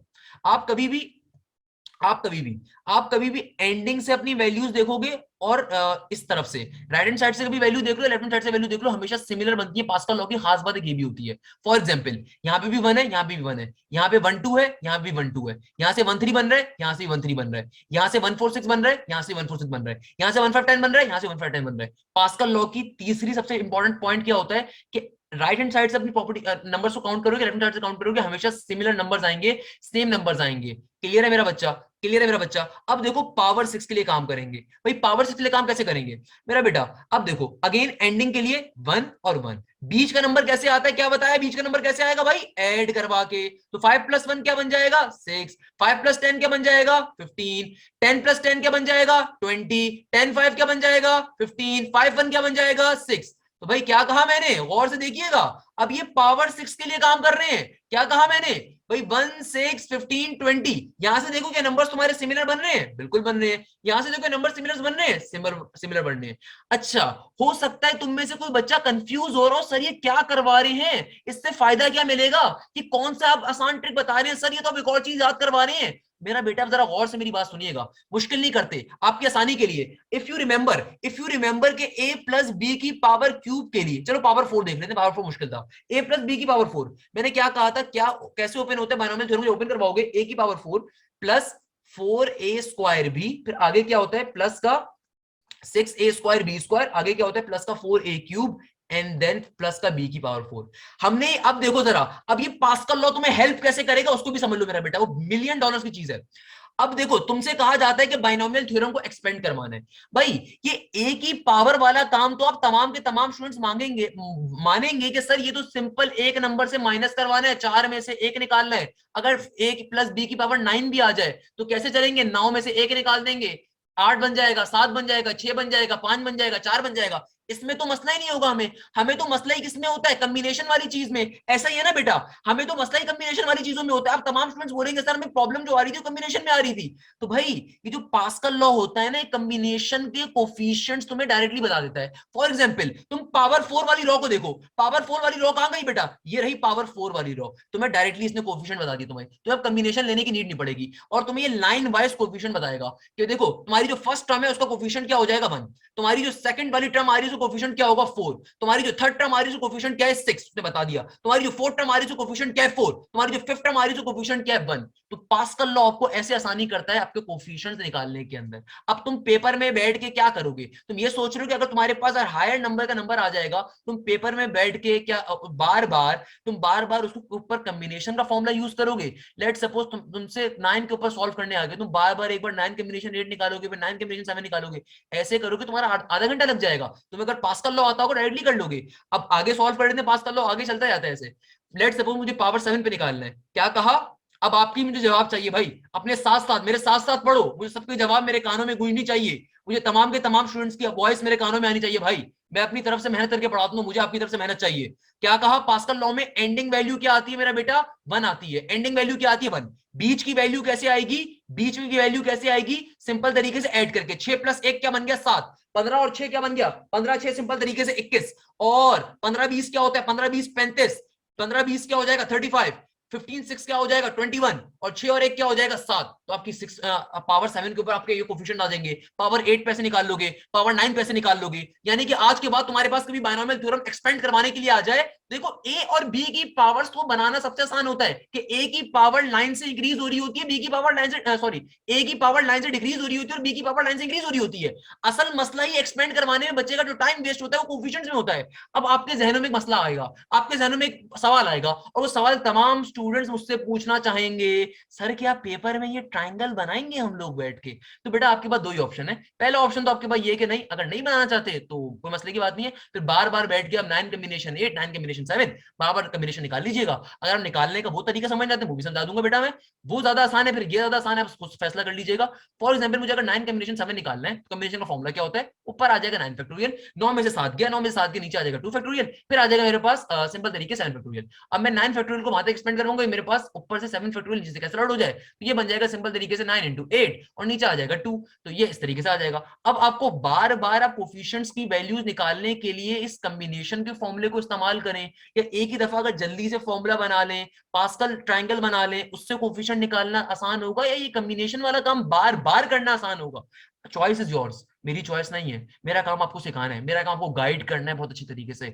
आई होप कि आप मेरी बात पिक कर सकोगे बेटा। ऑब्वियसली अगर ये थोड़ा सा लंबा भी बनेगा, बट जाहिर सी बात है आपके आपके घंटे सेव हो जाएंगे भाई, आपके मिनट नहीं घंटे सेव होंगे। अगर बार बार तुम for example A plus B की पावर 9 फाइंड करना है, सब छोड़ दो, आओ ए प्लस बी की पावर चलो 7 फाइंड कर लेते हैं, सब छोड़ दो, आओ तुम समझना चाहते हो कैसे करेंगे, ए प्लस बी की पावर 7 को लेट सपोज मुझे फाइंड करना है, क्या फाइंड करना है, ए प्लस बी की पावर 7 को कैसे सॉल्व करेंगे। भाई सबसे पहले तो ए की पावर 7 आ जाएगा, फिर क्या आ जाएगा मेरा बेटा, प्लस का सिंबल एन कॉम्बिनेशन 7, आगे क्या हो जाएगा सिंपल तरीके से ए की पावर 6 और बी की पावर क्या हो जाएगा 1, सही है ना भाई, एन कॉम्बिनेशन 1 होगा, सॉरी, आगे क्या हो जाएगा सिंपल, एन क्या है 7 है ना मेरा बेटा, क्या हो जाएगा सिंपल तरीके से, अगला क्या हो जाएगा 7 कॉम्बिनेशन 2, आगे क्या हो जाएगा a की पावर एक और कम हो जाएगा 5, b की पावर क्या हो जाएगा 2, आगे क्या हो जाएगा 7 कॉम्बिनेशन 3, फिर क्या हो जाएगा a की पावर एक और कम कर दीजिए 6 5 4 हो जाएगा, फिर क्या हो जाएगा मेरा बेटा b पे एक पावर का इजाफा हो जाएगा, फिर क्या हो जाएगा मेरा बेटा ए की पावर, अब की बारी में ए की पावर क्या आ जाएगी एक और कम हो जाएगी 3 हो जाएगा, और 7 कॉम्बिनेशन क्या आ जाएगा मेरा बेटा 4 आ जाएगा, बी पे पावर भी क्या आ जाएगी 4 आ जाएगी, फिर क्या हो जाएगा 7 कॉम्बिनेशन 5, ए की पावर क्या हो जाएगी अब की बारी में हो जाएगी 2 हो जाएगी हमारे पास, और बी की पावर में एक और इजाफा हो जाएगा, फिर क्या हो जाएगा मेरा बेटा 7 कॉम्बिनेशन 6 हो जाएगा, ए की पावर में क्या आ जाएगा सिंपल तरीके से 2 पहुंच गया ना 1 आ जाएगा, बी की पावर में क्या आ जाएगा मेरा बेटा सिंपल तरीके से 6 आ जाएगा, और लास्ट वाली क्या हो जाएगी 7 कॉम्बिनेशन 1, ए की पावर क्या हो जाएगी अब की बारी में 0 और बी की पावर क्या 7। देखो बाइनोमियल एक्सपेंशन को एक्सपेंड करवाना is never an important task, ये तो बहुत आसान सी चीज है। मैंने क्या करा सिंपल ए और बी की वैल्यूज को प्लस माइनस करना है ना, ए की वैल्यू हर टर्म के साथ ग्रेजुअली डिक्रीज कर रही है, पहले पावर 7 थी 6 बनी 5 बनी 4 बनी 3 बनी 2 बनी 1 बनी 0 बनी, ये काम तो नर्सरी क्लास का बच्चा भी कर सकता है। क्यों चाहते हो कि आईबी में एडमिशन हो, क्यों चाहते हो नर्स में एडमिशन हो, जब आप दूसरे बच्चों को कंपीट करके आओगे तभी तो एडमिशन मिलेगा मेरा बच्चा। अब बी के अंदर क्या हो रहा है, बी में पावर 0 थी, पावर 1 हुई, पावर 2 हुई, पावर 3 हुई, पावर 4 हुई, पावर 5 हुई, पावर 6 हुई, पावर 7 हुई, तो ए और बी की पावर्स को तो सिंपल नर्सरी क्लास का बच्चा भी ऊपर नीचे कर सकता है। ए की पावर ग्रेजुअली डिक्रीज करेगी, बी की पावर ग्रेजुअली इंक्रीज करेगी, असल मसला तुम्हें यहां पे आएगा। 7 कॉम्बिनेशन 1 चलो 7 होता है मैं बता देता हूं, 7 कॉम्बिनेशन 2 कैसे फाइंड करोगे, दोबारा से फॉर्मूला ओपन करोगे इसके लिए, फिर 7 कॉम्बिनेशन 3 के लिए फॉर्मूला ओपन करोगे, फिर 7 कॉम्बिनेशन 4 के लिए फॉर्मूला ओपन करोगे, फिर 5 के लिए करोगे, 6 के लिए करोगे, इतना टाइम वेस्ट करोगे, या फिर जो मैंने पास्कल लॉ सिखाया है उसको जल्दी से साइड पे ले जाके बनाओगे अपनी पावर, जो भी आपकी रिस्पेक्टिव पावर है। फॉर एग्जांपल अभी हमने क्या डिस्कस करा था, हमारी क्या पावर थी हमारे पास, सिंपल तरीके से हमारी पावर 7 भी हमने डिस्कस कर लिया था ना, तो क्या हो जाएगा हमारे पास, हमारा डायरेक्टली आंसर आ जाएगा ना यहाँ पे, पहली वाली टर्म के लिए कोएफिशिएंट क्या हो जाएगा 1 हो जाएगा, तो यहाँ भी सिंपल ए की पावर 7 हो गया। फिर क्या था हमारी दूसरी टर्म पास्कल लॉ में जो लास्ट के अंदर क्या था, क्या बन रहा होता है, किसी बच्चे ने सेंड भी करा हुआ यहाँ पे 1 7 21 35 35 21 7 एंड 1। भाई ये सिंपल तरीके से पास्कल लॉ पे मुझे तमाम कोफिशिएंट्स की वैल्यूज मिल गई ना। अब मैं अगर बार बार फॉर्मूला अप्लाई करवाने पे जाऊंगा तो बेटा मेरा सुबह से लेके मेरी शाम हो जाएगी, कोई और बच्चा वो कर लेगा नंबर। और आपको बात मालूम है कि आपके 50 एमसीक्यूज भी अगर पेपर में आ रहे हैं मैथ्स में, यू नो दिस थिंग कि आपका टाइम कितना कीमती है। आप अगर आपका टाइम पूरा कंप्लीट हो गया तो आप फिर दूसरे सेक्शन पे नहीं जा सकते मेरा बच्चा। आई जो आपके पास आईबी होता है वो आपको पेपर कैंसिल कर देता है। आई होप कि आपको गाइड किया गया होगा। ये बहुत एक असूली बात है कि अगर आप किसी अच्छी यूनिवर्सिटी के अंदर रूल से खिलाफ चले जाओ पेपर कैंसिल हो जाता है। बेटा पेपर अगर कैंसिल हो गया फॉर गॉड सेक मेरा बच्चा, पेपर सिर्फ एक ही बनता है रोल नंबर के ऊपर, एडमिट कार्ड के ऊपर, दोबारा जनरेट नहीं कर सकते। तो नस के लिए अप्लाई कर रहे हो, आईबी के लिए अप्लाई करो, आपको लाजमी ध्यान रखनी पड़ेगी। टाइम इज प्रीशियस मेरा बच्चा, टाइम बहुत कीमती है। तो अगर तुम बार बार फॉर्मुला करके अप्लाई करोगे तुम्हारे लिए बहुत हेक्टिक हो जाएगा। तो पास्कल लॉ बना लोगे जल्दी से शॉर्ट के ऊपर, जल्दी से रफ कॉलम के ऊपर। भाई जाहिर सी बात है, मैं भी इस बात को मानता हूं बेटा, बच्चा जब पहली दफा बोलना सीखता है तो फरफर अंग्रेजी थोड़ी बोलेगा। बच्चा अगर पहली दफा अंग्रेजी बोलना स्टार्ट करेगा फरफर थोड़ी बोलेगा यार, सीखता है ना यार। नर्सरी क्लास के अंदर तुम बेटा लेडी डियाना को या प्रिंस चार्ल्स को थोड़ी बीट करोगे इंग्लिश के टेस्ट के अंदर। इट्स क्वाइट ऑब्वियस कि आप थोड़ा अरसा लोगे, सीखोगे, नॉवेल्स पढ़ते हो, कुछ करते हो, तभी तो सीखते हो। तो भाई अभी आपने पहली बार सीखी है नई चीज, अभी आप घर पे बैठ के इसकी प्रैक्टिस करोगे, टाइम मिलेगा ना तो आप कर लोगे। क्लियर है मेरा बच्चा, क्लियर है। अब बताइए किसी को कोई मसला, कोई शॉर्ट बात हमेशा याद रखिएगा, पास्कल ट्राइंगल जब कभी आप फॉर्म कर रहे हो, आपको सिर्फ शुरू की 3 रॉ से अगर वैल्यूज आती हैं तो आप पूरा पास्कल लॉ बना सकते हो। क्योंकि हमेशा एंडिंग के अंदर एंड की जो वैल्यूज होंगी वहां पे 1 1 आएगा, और जो बीच वाली वैल्यूज होती हैं वो बेसिकली ऊपर वाले जो 2 नंबर्स होते हैं, जो भी आपके नंबर्स होंगे उनसे ऐड करवा के, मिड वैल्यूज ऐड करवा के आ रही होती है आपके पास, सही है ना। अच्छा, अपने पास्कल ट्राइंगल को हमेशा वेरीफाई भी कर सकते हो। आपके पास हमेशा जो राइट हैंड साइड से वैल्यूज होंगी और लेफ्ट हैंड साइड से वैल्यूज होंगी हमेशा सिमिलर होती है। और ऐसा होता है क्योंकि पास्कल लॉ में ऑड कोफिशिएंट और इवन कोफिशिएंट हमेशा किसके बराबर होते हैं, एक दूसरे के। इसीलिए हमारे पास जो ऑड कोफिशिएंट होते हैं, इवन कोफिशिएंट बराबर होते हैं, तो हम राइट हैंड साइड जो वैल्यूज देख रहे होते हैं वही लेफ्ट हैंड साइड से वैल्यूज भी आ रही होती हैं। ये बात बड़ी इंपॉर्टेंट है, आपको लाजमी मालूम होनी चाहिए। क्लियर है यहाँ तक की बात? तो फिर अपने नेक्स्ट टॉपिक के ऊपर मूव करेंगे जल्दी से। ऑल्दो बेटा आई वाज कंसीडरिंग कि आप लोगों को कम्बिनेशन की कुछ बेसिक बातें मालूम होंगी, बट मैंने देखा कि बहुत सारे बच्चे परेशान हो रहे हैं, तो मैं कम्बिनेशन की कुछ बेसिक बातें बता देता हूँ, बेसिक ट्रिक्स भी बता देता हूँ, और उसके ऊपर हमारा एक बहुत इंपॉर्टेंट अगला टॉपिक भी डिपेंड कर रहा है। देखो कम्बिनेशन के अंदर आपके पास जो फॉर्मूला होता है, आई होप कुछ बेसिक बातें आपके जहन में वैसे तो होंगी, बट मैं अगेन फॉर्मूला बता दूं। कम्बिनेशन का हमारा फॉर्मूला क्या होता है, N combination R. Formula expand कैसे होता है, N factorial divided by N minus का R factorial into R factorial, simple सी चीज है। अब अगर कोई बंदा मुझसे कहता है कि यार इसको आपने सॉल्व करवाना है, for example always remember this thing, छोटी शॉर्ट ट्रिक, कभी भी मेरे पास अगर n और r की वैल्यू क्या हो जाए, सेम हो जाए, कभी भी मेरे पास अगर n और r की वैल्यू सेम हो जाए, तो हमेशा मेरे पास आंसर क्या आता है, 1 आता है। फॉर एग्जाम्पल 9 कम्बिनेशन 9, क्या आंसर आएगा, हमेशा 1 आएगा। ये आपको कुछ बेसिक बातें मालूम होनी चाहिए। 4 कम्बिनेशन 4 का आंसर क्या होगा, 1 होगा। 7 कम्बिनेशन 7 का, 90 कम्बिनेशन 90 का आंसर क्या होगा, सेम होगा। क्योंकि कभी भी ऊपर वाली टर्म नीचे वाली टर्म सेम हो जाए तो हमेशा आंसर 1 के बराबर होता है। दूसरी बात बहुत इंपॉर्टेंट, कभी भी आपके पास एन कम्बिनेशन 1 आ जाए, यानी कि ऊपर कोई भी नंबर हो और नीचे सिंपल 1 आ जाए, तब आपके पास हमेशा जो ऊपर वाली टर्म होती है वो एज आंसर में आ जाती है।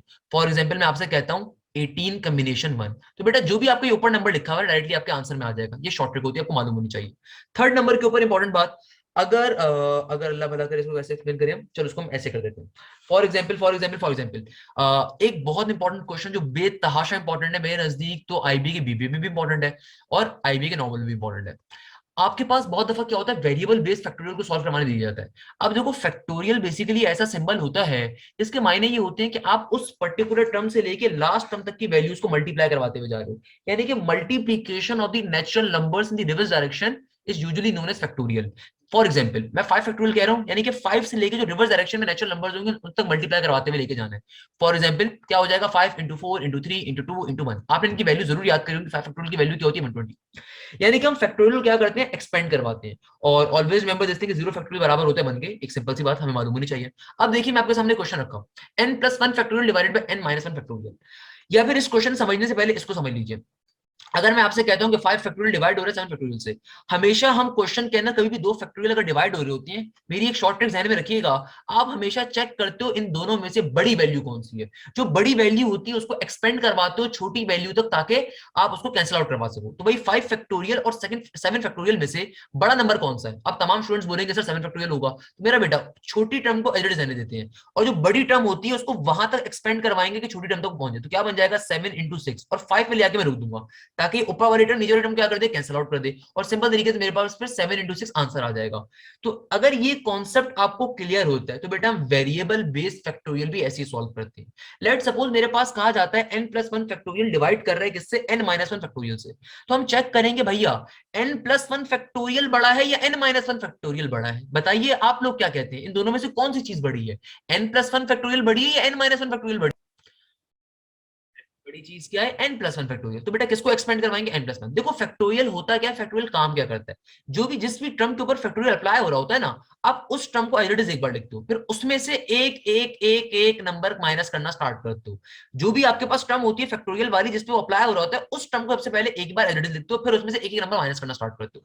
तो हम भी यहाँ पे भी वही काम करेंगे, छोटी वाली टर्म को एज इट इज रहने देंगे और बड़ी टर्म को उस वक्त एक्सपेंड करवाएंगे, ऊपर वाली नीचे वाली कैंसिल आउट कर दे। अब देखो n+1 फैक्टोरियल को अगर मुझे एक्सपेंड करवाना है तो एक बार मैं n+1 को पहले एज इट इज लिखूंगा, फिर क्या करूंगा, फिर सिंपल तरीके से ये n+1 है ना, इसमें सब एक माइनस करवा दूंगा, फिर क्या करूंगा, फिर इसमें से दूसरा माइनस करवा दूंगा, क्या बन जाएगा n+1 -2, यहाँ पे ले आके स्टॉप कर दूंगा, क्योंकि +1 -2 क्या हो जाएगा, -1। तो n-1 फैक्टोरियल फैक्टोरियल क्या कर देगा, कैंसिल आउट। तो मेरा आंसर क्या आ जाएगा फाइनली इस क्वेश्चन का, n into n+1।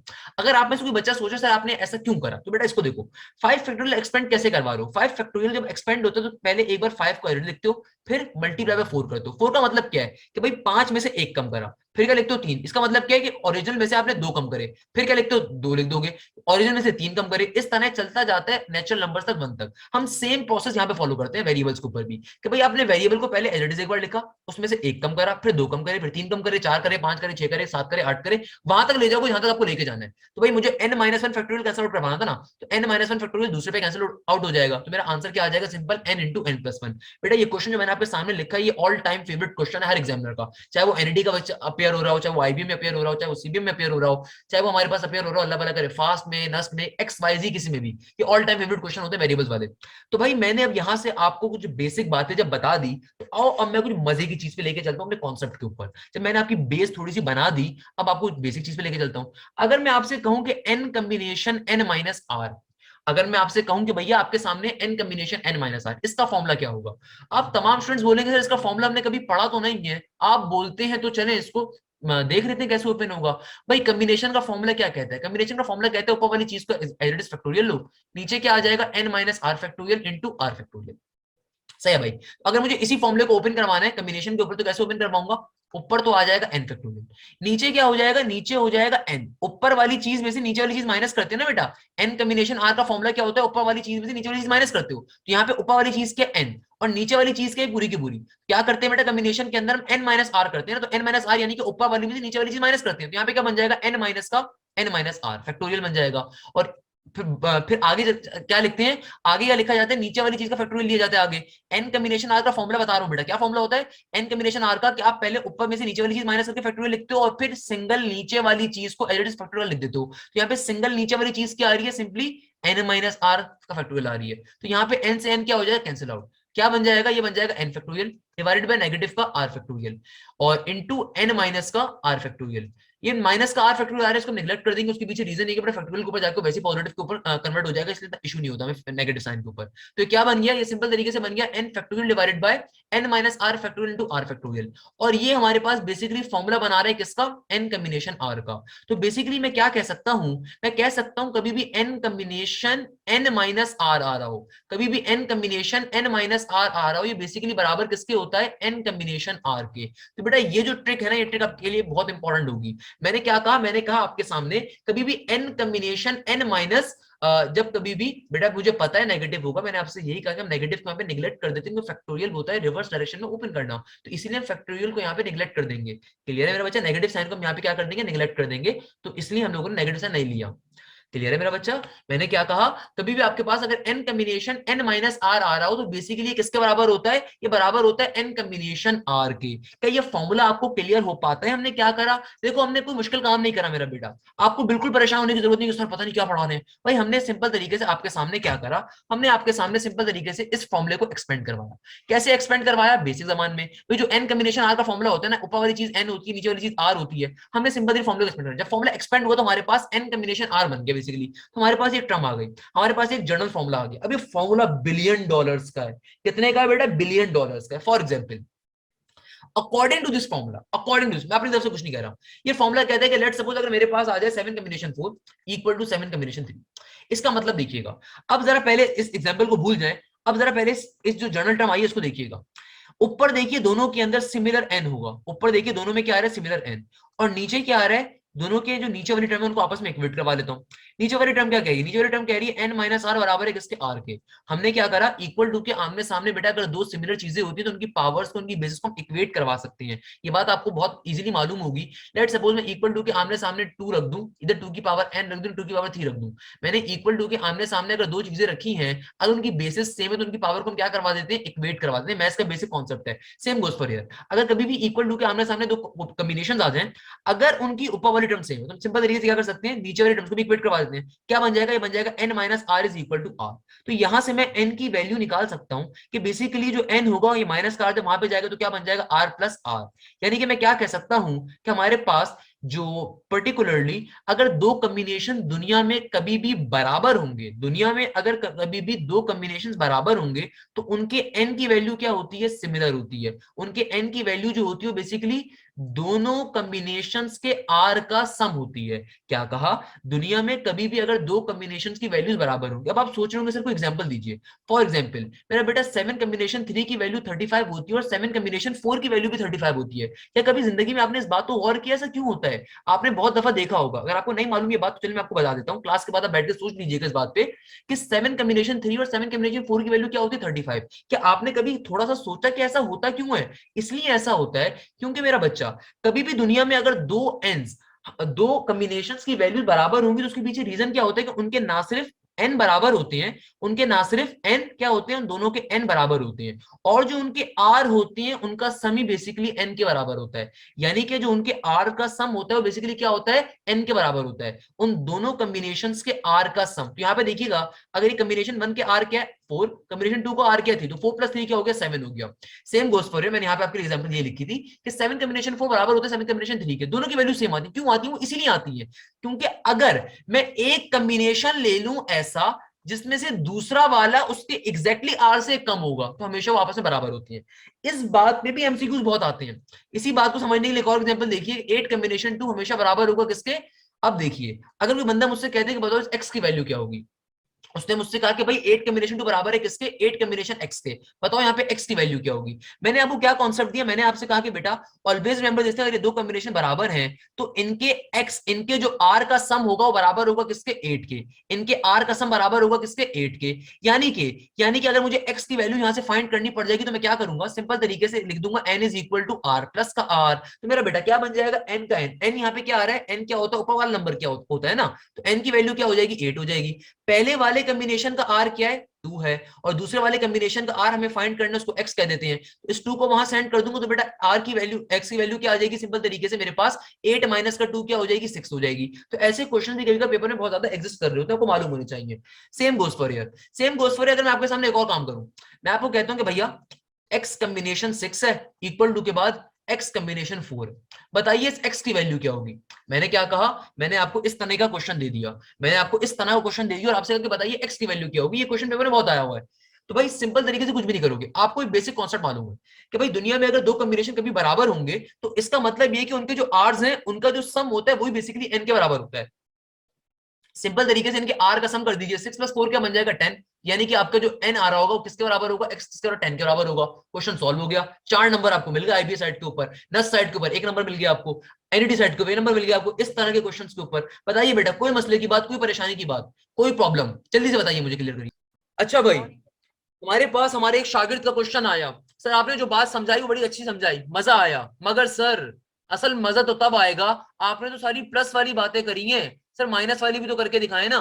Sir minus वाली करेंगे तो कोई बात बनेगी, आपने तो खाली प्लस वाली सिखाई है। तो बेटा सिर्फ आपके लिए और तमाम स्टूडेंट्स के लिए, तो बेटा मेरा अगला टॉपिक यही था वैसे, a माइनस बी की पावर n, इस केस में मेरा बायनोमियल थ्योरम का फॉर्मूला क्या बनेगा। देखो मजे की बात बताऊंगा, मजे की बात, भाई देखो आपने अगर गौर किया हो, आपने अगर गौर किया हो, आपका जो ये प्लस का फॉर्मूला है, प्लस का फॉर्मूला हम स्टैंडर्ड फॉर्मूला होता है तो उसके रिस्पेक्ट से बात कर लेते हैं। आपने अगर गौर किया हो तो फॉर्मूला चल क्या रहा है, फॉर्मूला चल रहा है ए की power n plus N combination 1 into a की power N minus 1 into b की पावर सो ऑन। अगर आपने गौर किया हो तो भैया हर चीज में प्लस प्लस प्लस आ रहा है, क्योंकि उनकी पावर्स भी पॉजिटिव है, सेकंड टर्म भी पॉजिटिव है, फर्स्ट टर्म भी पॉजिटिव है। अगर आपके पास नेगेटिव का एक्सपेंशन आता है, नेगेटिव का एक्सपेंशन, एक्सपेंशन कहते हैं इन पर्टिकुलर टर्म्स को, जो लिखी हुई है बायनोमियल का मतलब दो टर्म्स, यानी कि दो टर्म्स का इस सिनेरियो में आना is known as binomial expansion. अगर आपके पास इस तरह की बायनोमियल एक्सपेंशन आती है, आपने देखा कि आपकी मिडिल साइन की वैल्यू तो नेगेटिव है वाइल आपकी पावर पॉजिटिव है, तो आप फॉर्मूला तो सेम ही फॉलो करोगे मगर अल्टरनेट साइन के ऊपर। साइन कैसा हो जाएगा आपका, अल्टरनेट, क्योंकि भैया आपके पास नेगेटिव साइन है बीच में और पावर अगर पॉजिटिव है तो अल्टरनेट साइन होगा। अगर नेगेटिव मिडिल साइन हो, नेगेटिव पावर हो, तब आपका सेम प्लस वाली फॉर्मूला चल रहा होगा। क्लियर है भाई, बात क्लियर हो पा रही है आपको।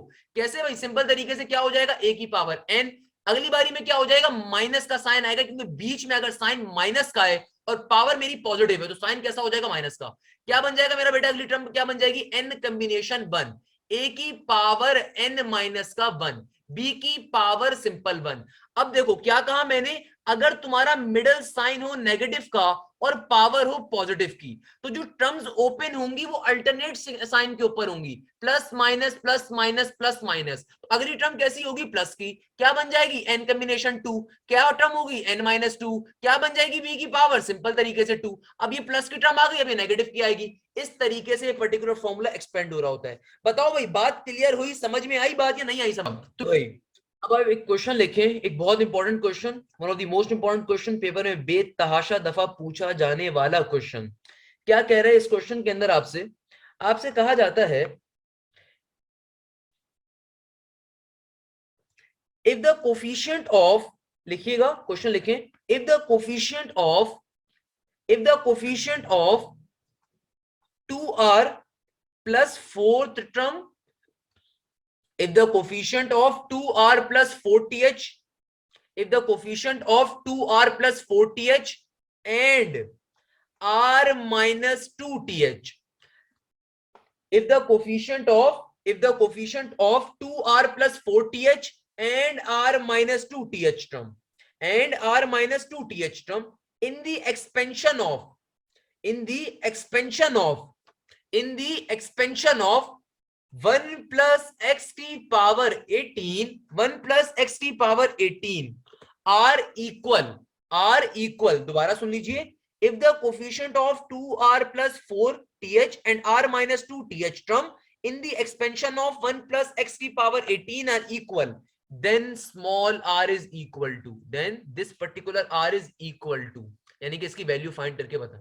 क्वेश्चन को पढ़िए, क्वेश्चन को समझिए, क्वेश्चन क्या कह रहा है, और फिर हम बात करते हैं क्वेश्चन सॉल्व कैसे होगा। जल्दी से क्वेश्चन को पहले 1 मिनट तक समझने की कोशिश करो, क्वेश्चन कहना क्या चाह रहा है। आपको क्वेश्चन में जो भी समझ आ रहा है पहले उसका डेटा बनाओ। देखो बेटा, अब आप जितने भी चैप्टर मुझसे पढ़ चुके हो, आपको अब क्वेश्चन सॉल्व करने का पैटर्न आना चाहिए। ये क्वेश्चन नस साइड के ऊपर बेटा बेतहाशा पूछा जा चुका है, तो आपको इस क्वेश्चन को देख के सबसे पहला काम क्या करना है, एनालाइज करो। देखो मेरे पास 10-15 सेकंड का टाइम होता है, उसमें क्वेश्चन पढ़ के जो डेटा समझ में आ रहा है, एटलीस्ट मैंने वो डेटा तो आप बनाए, और फिर देखते हैं क्वेश्चन सॉल्व कैसे होगा। जल्दी से शाबाश। हाँ भाई, क्वेश्चन को आपने समझने की कोशिश करी, मुझे मालूम है क्वेश्चन सर के ऊपर से गया होगा, मुझे 100% आइडिया। बट देखो क्वेश्चन आपसे क्या कह रहा है, जितना भी क्वेश्चन आपके पास अवेलेबल है, आप एटलीस्ट दो काम तो कर सकते हो ना। मुझे कुछ भी समझना है, मुझे एटलीस्ट ये तो समझ में आ रहा है कि मुझे टीएच टर्म गिवन है, टीएच टर्म गिवन है, टीएच टर्म हिंट ही हिंट है बेटा, क्वेश्चन है हिंट ही हिंट गिवन है, करना क्या है। देखो मेरा बेटा, हमने बायनोमियल थ्योरम आज की क्लास में डिस्कस करा, उसकी बेसिक्स क्या है बायनोमियल थ्योरम की। हम जानते हैं कि बायनोमियल थ्योरम का जनरल फॉर्मूला क्या होता है। जब हम टर्म की बात करते हैं, अगर क्वेश्चन में टर्म का जिक्र आ रहा है, तो ऑब्वियसली हम किसके ऊपर जाएंगे बेटा, हम जाएंगे जनरल टर्म के ऊपर। जनरल टर्म फॉर्मूला क्या है, t r plus one is equal to n combination r, a की power N minus r and then b की power r. And now I believe आपको इस बात का बहुत अच्छे से आइडिया हो गया होगा ये आर प्लस वन रिप्रेजेंट क्या कर रहा होता है। ये आर प्लस वन रिप्रेजेंट कर रहा होता है टर्म नंबर, चूंकि आपकी बायनोमियल थ्योरम में टर्म हमेशा एक ज्यादा चल रही होती है। आई होप ये सारी बातें आपको इंशाल्लाह क्लियर हो रही होंगी। अब देखो क्वेश्चन क्या कह रहा है, क्वेश्चन आपसे बड़े मजे की बात कह रहा है। क्वेश्चन कहता है कि तुम्हारे पास एक टर्म आ रही है, देखो ये टर्म दे रही है, तुम्हें टर्म दे रहा है, क्या टर्म दे रहा है, 2r प्लस 4th टर्म, और एक टर्म दे रहा है r माइनस 2th टर्म। अगर मैं इसको इस जनरल फॉर्मूले में लिखना चाहूं तो कैसे लिखूंगा भाई, सिंपल तरीके से। देखो टर्म गिवन है ना, टीएच टर्म, मैंने ये बात आपको सीक्वेंस एंड सीरीज में भी बताई थी कि भाई टीएच का मतलब क्या है, टर्म, आपको जनरल टर्म गिवन है। तो भाई मैं यहाँ पे क्या लिख सकता हूँ, 2r, मुझे क्या गिवन है, प्लस 4। मुझे पता है कि मेरी जनरल टर्म बनती कैसे है, टी आर प्लस वन से, तो ये प्लस वन लिखना जरूरी होता है। तो क्या करूंगा, इस जो टर्म की वैल्यू मुझे गिवन है उसमें से एक वन ब्रेक कर दूंगा, कैसे, T 2r plus 3 plus one. Sir ये क्या काम कर दिया आपने, मेरा बेटा देखो हमारे पास जनरल टर्म फॉर्मूला क्या होता है, टी आर प्लस वन। ये जो वन होता है, ये वन किसके लिए होता है भाई, ये वन हमारे पास इसीलिए होता है ना कि जो आपकी पर्टिकुलर आपकी रिक्वायर्ड टर्म माइनस में हम कर रहे होते हैं, तो एक ज्यादा हमारी टर्म हो रही होती है। तो भाई अगर मुझे टर्म की वैल्यू इतनी गिवन है, तो उसके लिए पहले इसको एक ब्रेक करूंगा जाके जनरल फॉर्मूले में लेके आ सकूं। तो टी 2r प्लस 3 और ये प्लस का वन, ताकि जो वन हमारा फॉर्मूले का होता है उसके लिए। आगे क्या बन जाएगा, फॉर्मूला कैसे एक्सपेंड करवाते हैं, एन कॉम्बिनेशन आर की फॉर्म में एक्सपेंड करवाते हैं, हम सबको ये बात मालूम है। क्वेश्चन मुझे बायनोमियल एक्सपेंशन क्या दे रहा है, मुझे क्वेश्चन में बायनोमियल एक्सपेंशन क्या गिवन है, 1 प्लस एक्स की पावर 18, यानी कि मेरा एन क्या है, मेरा एन क्वेश्चन में गिवन है 18, ए क्या गिवन है मुझे 1, बी क्या गिवन है क्वेश्चन में मुझे एक्स। अगर मैं इस जनरल टर्म के रिस्पेक्ट से इस बायनोमियल एक्सपेंशन को ओपन करवाना चाहूं तो ये क्या बन जाएगा, ये बन जाएगा 18 का 18 कॉम्बिनेशन कॉम्बिनेशन, और ये वाली जो चीज है बेटा, ये वाली चीज क्या होती है, हमारी आर होती है। भाई अगर किसी भी आप में से बच्चे को इस बात में मसला आ रहा है, कोई मसले की बात नहीं मेरा बेटा, मैं रिपीट कर देता हूं, नस्ब में अगर ये क्वेश्चन पूछा गया तो बेटा इसलिए पूछा गया कि बच्चे के 14 तबक रोशन कर दिए जाएं। भाई देखो जनरल टर्म क्या होती है तुम्हारी, टी आर प्लस वन, तो मुझे जो मेरी टर्म गिवन है जनरल, मैंने उसको ब्रेक कर दिया ना, क्यों ब्रेक करा, ताकि आर वाली वैल्यू सेपरेट हो जाए और सिंपल जो वन होता है वो सेपरेट हो जाए, तो उसको ब्रेक कर दिया प्लस 4 को 3 और 1 में, तो ये वाली जो टर्म आ गई ये मेरी आर आ गया, और ये क्या है, सिंपल वन है जो जनरल टर्म का वन होता है हमारे पास। अब ये क्या बन गया, अब चूंकि ये जनरल टर्म किसकी गिवन है, इस बायनोमियल एक्सपेंशन की, तो भाई सिंपल तरीके जनरल टर्म का फॉर्मूला ओपन करवा दिया, 18 कॉम्बिनेशन क्या होता है आर, आर की वैल्यू क्या है हमारे पास 2r, आर की वैल्यू क्या है 2r प्लस का 3। आगे क्या आ जाएगा मेरा बेटा, अच्छा आगे लिखने की नीड नहीं है, आगे की जरूरत नहीं है हमें, क्यों भाई, हमारे पास क्या हो जाएगा a की पावर 1 और सिंपल तरीके से x की पावर क्या हो जाएगा 18 में से 2r प्लस 3 माइनस का, ऐसे ही होगा ना मेरा बेटा, बिल्कुल ऐसे ही होगा। अच्छा आगे चलते हैं, अगर मैं इस वाली पर्टिकुलर टर्म को ओपन करवाऊं, इस वाले पर्टिकुलर क्या करवाऊं, इस वाली पर्टिकुलर जनरल टर्म को ओपन करवाऊं, कैसे ओपन करवाऊंगा, अगेन जरा और से देखिएगा कि भाई ये r माइनस 2th टर्म लिखा हुआ है, तो अगर मैं इसको भी जनरल टर्म के फॉर्मूले में लेके जाऊं तो कैसे लिख दूंगा, r प्लस माइनस का 3 प्लस का 1, ऐसे लिखेंगे बेटा, माइनस की टू का मतलब क्या? बचपन में वाली मैथ्स हमने पढ़ी है कि माइनस टू किसके बराबर होगा? माइनस थ्री प्लस वन के बराबर होगा। चूंकि मुझे क्या चाहिए, अपनी जर्नल टर्म का प्लस वन बनाना है। अब जाहिर सी बात है माइनस वन तो नहीं कर सकता ना यहाँ पे माइनस टू बनाने के लिए, क्योंकि प्लस वन होता है हमारे पास। तो हमने क्या करा, इसके गेम कर दिया। क्या गेम कर दिया यहाँ पे? क्या कर दिया, T into R minus three plus one कर दिया, ताकि minus two as it is रहे, और इसको प्लस वन में इसलिए कन्वर्ट करा ताकि ये टर्म भी फॉर्म हो जाए। अब इसको कंपेयर करवा देंगे किसके साथ? टी आर प्लस वन के साथ। तो भाई आर की वैल्यू क्या आ गई मेरे पास? आर की वैल्यू आ जाएगी आर माइनस थ्री। अगेन इसको मैं एक्सपेंड करवा दूंगा। कैसे एक्सपेंड करवाऊंगा मेरा बेटा? बहुत ही आसान तरीके, कोई मुश्किल की बात नहीं है। कैसे एक्सपेंड करवाएंगे भाई? सिंपल तरीके से क्या बन जाएगा मेरा बेटा?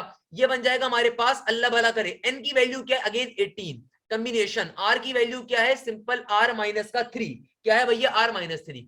आगे क्यों नहीं एक्सपेंड करवा रहे बेटा? उसके पीछे रीजन ये है कि सिंपल तरीके जनरल टर्म्स को आपने इक्वल टू के बराबर लेना है। क्वेश्चन हमसे क्या कह रहा है? क्वेश्चन गौर से पढ़ा आपने? क्वेश्चन कहता है if the coefficient of the, क्या कह रहा है? If the coefficient of the. आपको क्वेश्चन में खाली कोफिशिएंट का काम है, आपको क्वेश्चन में वेरिएबल का काम ही नहीं है, इसलिए हम लोग वेरिएबल्स को ओपन नहीं कर रहे। क्वेश्चन क्या कह रहा है? कोफिशिएंट। तो हमने सिंपल यहां से भी कोफिशिएंट वाली टर्म बना दी, कोफिशिएंट वाली टर्म यहां से भी बना दी।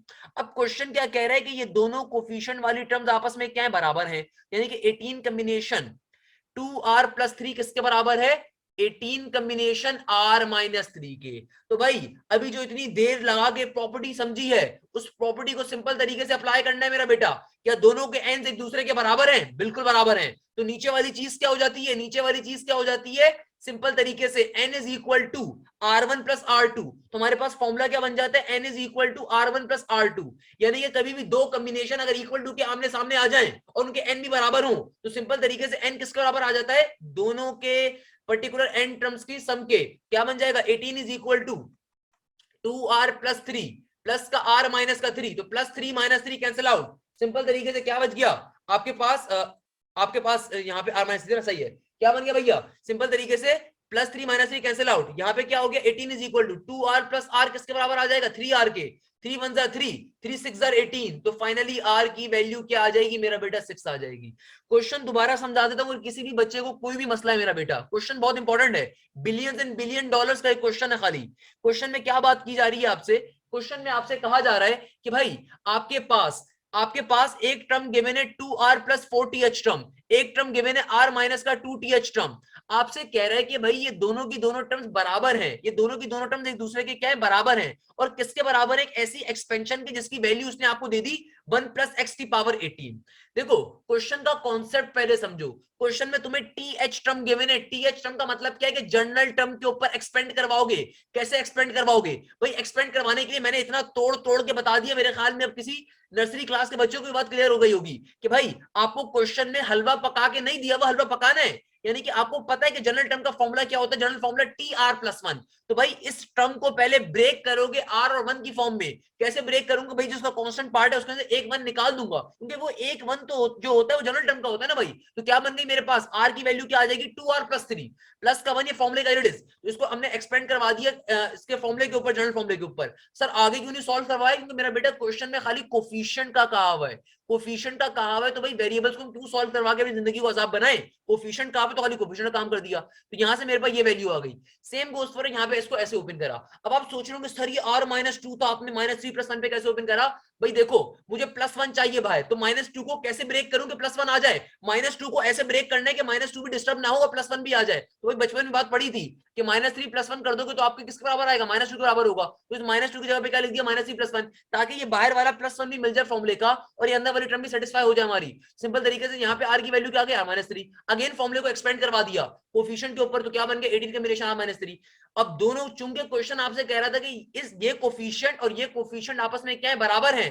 ये दोनों आपस में बराबर थे, तो सिंपल तरीके दोनों को आपस में बराबर रखा और फाइनली अपनी प्रॉपर्टी ऑफ कॉम्बिनेशन को यूज करा और क्वेश्चन का आंसर आ गया। अब बताइए क्वेश्चन क्लियर होता है? कोई मसले की बात?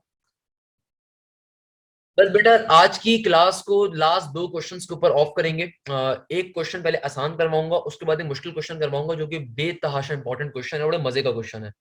पहला क्वेश्चन, एक तरीका, मैं इसका जवाब आप सबसे चाहता हूं कि आप लोग अपने घरों पे बैठ के चीख चीख के मुझे जवाब लाजमी नहीं इस क्वेश्चन का जो आपके सामने लिख रहा हूँ। n combination one, n combination three plus n combination five plus dot dot dot dot dot till n into combination n minus का 1।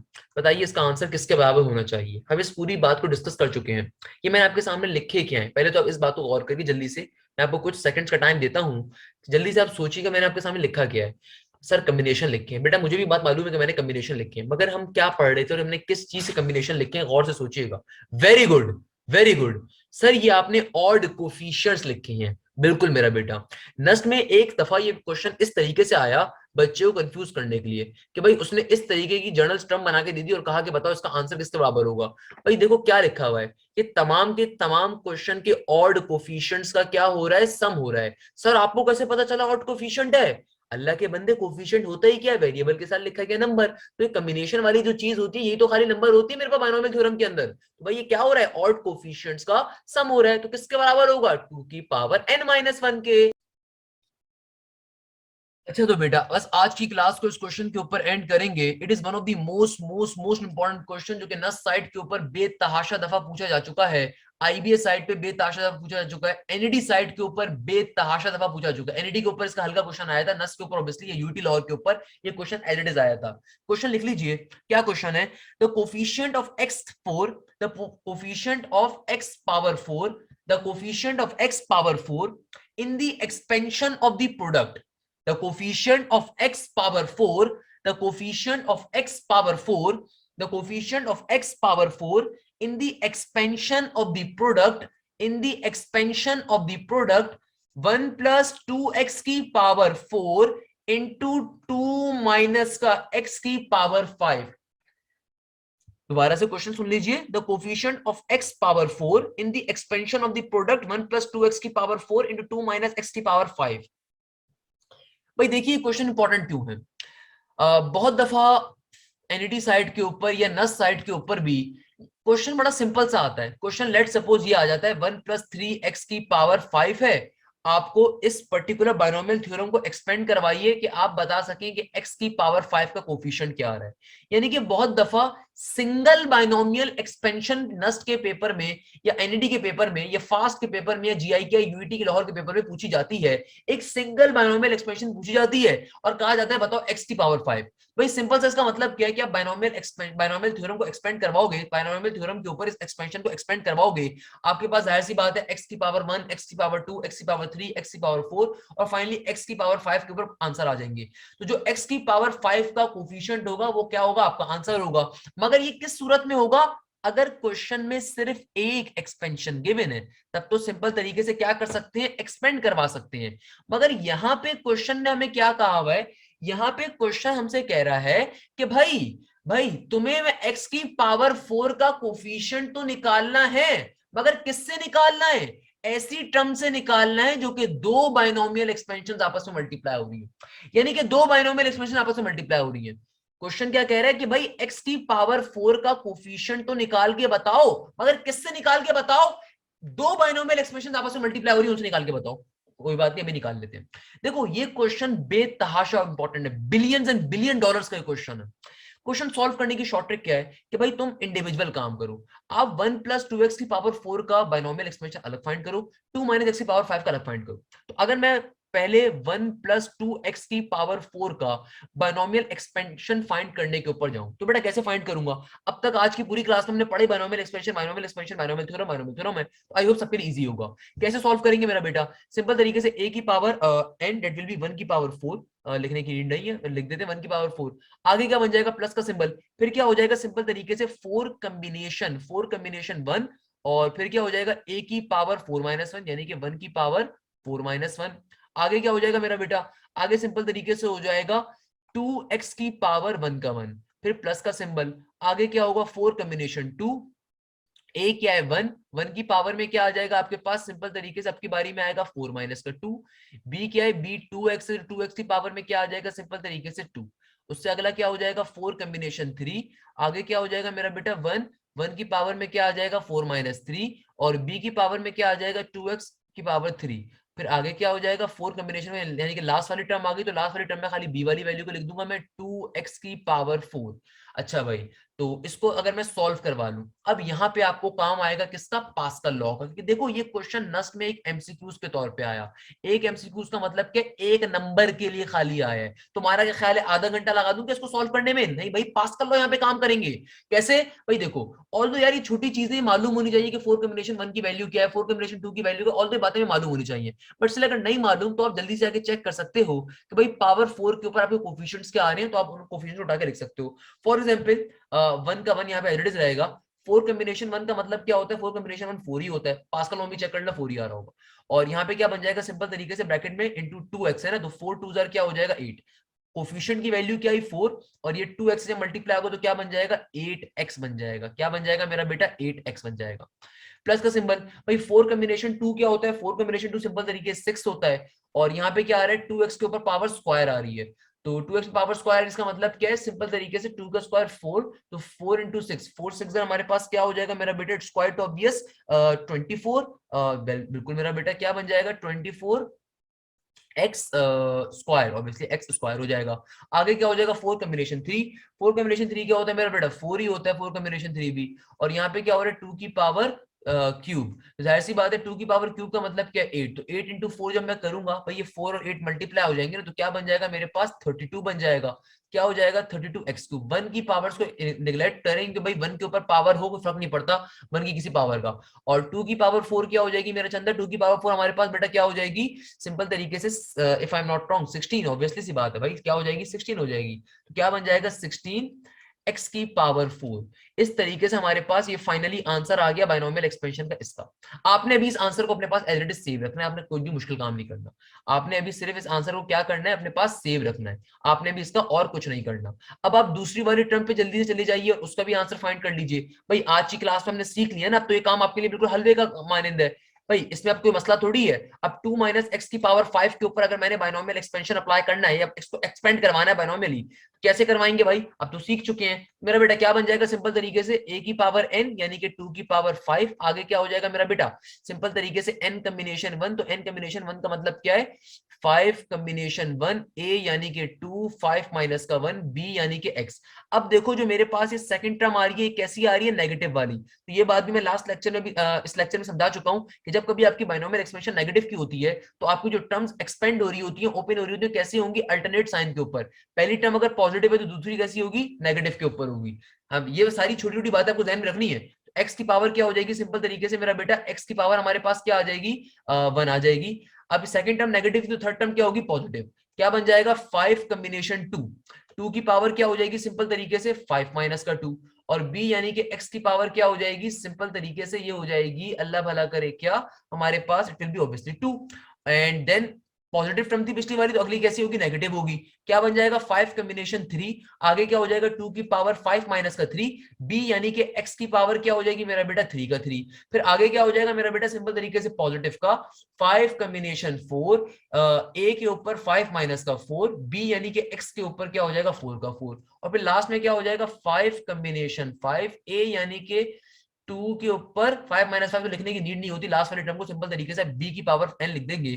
b क्या आ रहा है x, तो x की पावर 5 आ जाएगा। इनको भी तरीके से सॉल्व करवा देता हूं। अब देखो ये वाली चीज जरा मुश्किल हो जाती है बच्चे के लिए, तो आपको अगर फौरन से पास्कल लॉ मालूम होगा, तो आपको मालूम है कि भाई पास्कल लॉ के ऊपर पावर 5 पे क्या वैल्यूज मिल रही होती है। भाई आपको मालूम है, आपने जल्दी से अपने जहन में डायग्राम बना ली या रफ के ऊपर साइड में बना ली, तो आपको पता चल गया कि भाई फर्स्ट के ऊपर 1 होती है पास्कल लॉ पे कोफिशिएंट की वैल्यू, सेकंड के ऊपर क्या आती है 5 आती है, थर्ड के ऊपर आपके पास क्या आती है 10 आती है, फोर्थ के ऊपर भी क्या होगी 10 होगी आपके पास, फिफ्थ के ऊपर क्या होगी 5 होगी, फोर्थ के ऊपर क्या होगी, हाँ फिफ्थ के ऊपर 5 होगी, देन आपके पास क्या आ जाएगी 1 आ जाएगी। तो पास्कल लॉ के ऊपर आपके पास जो कोफिशिएंट की वैल्यूज होती हैं, तो ये वैल्यूज आपको फौरन से पता चल गई। अब आपको 5 कॉम्बिनेशन 4, 5 कॉम्बिनेशन 3, 5 इंटू करने की जरूरत नहीं पड़ेगी। हाँ अगर आपकी मैथ्स अच्छी है, आप करना चाहें कर सकते हैं, बट एक नॉर्मल बच्चे के लिहाज से हम जल्दी से बच्चे को शॉर्ट ट्रिक बता देते हैं कि यार पास्कल लॉ के ऊपर पावर 5 के ऊपर आपने जल्दी से काम कर लिया।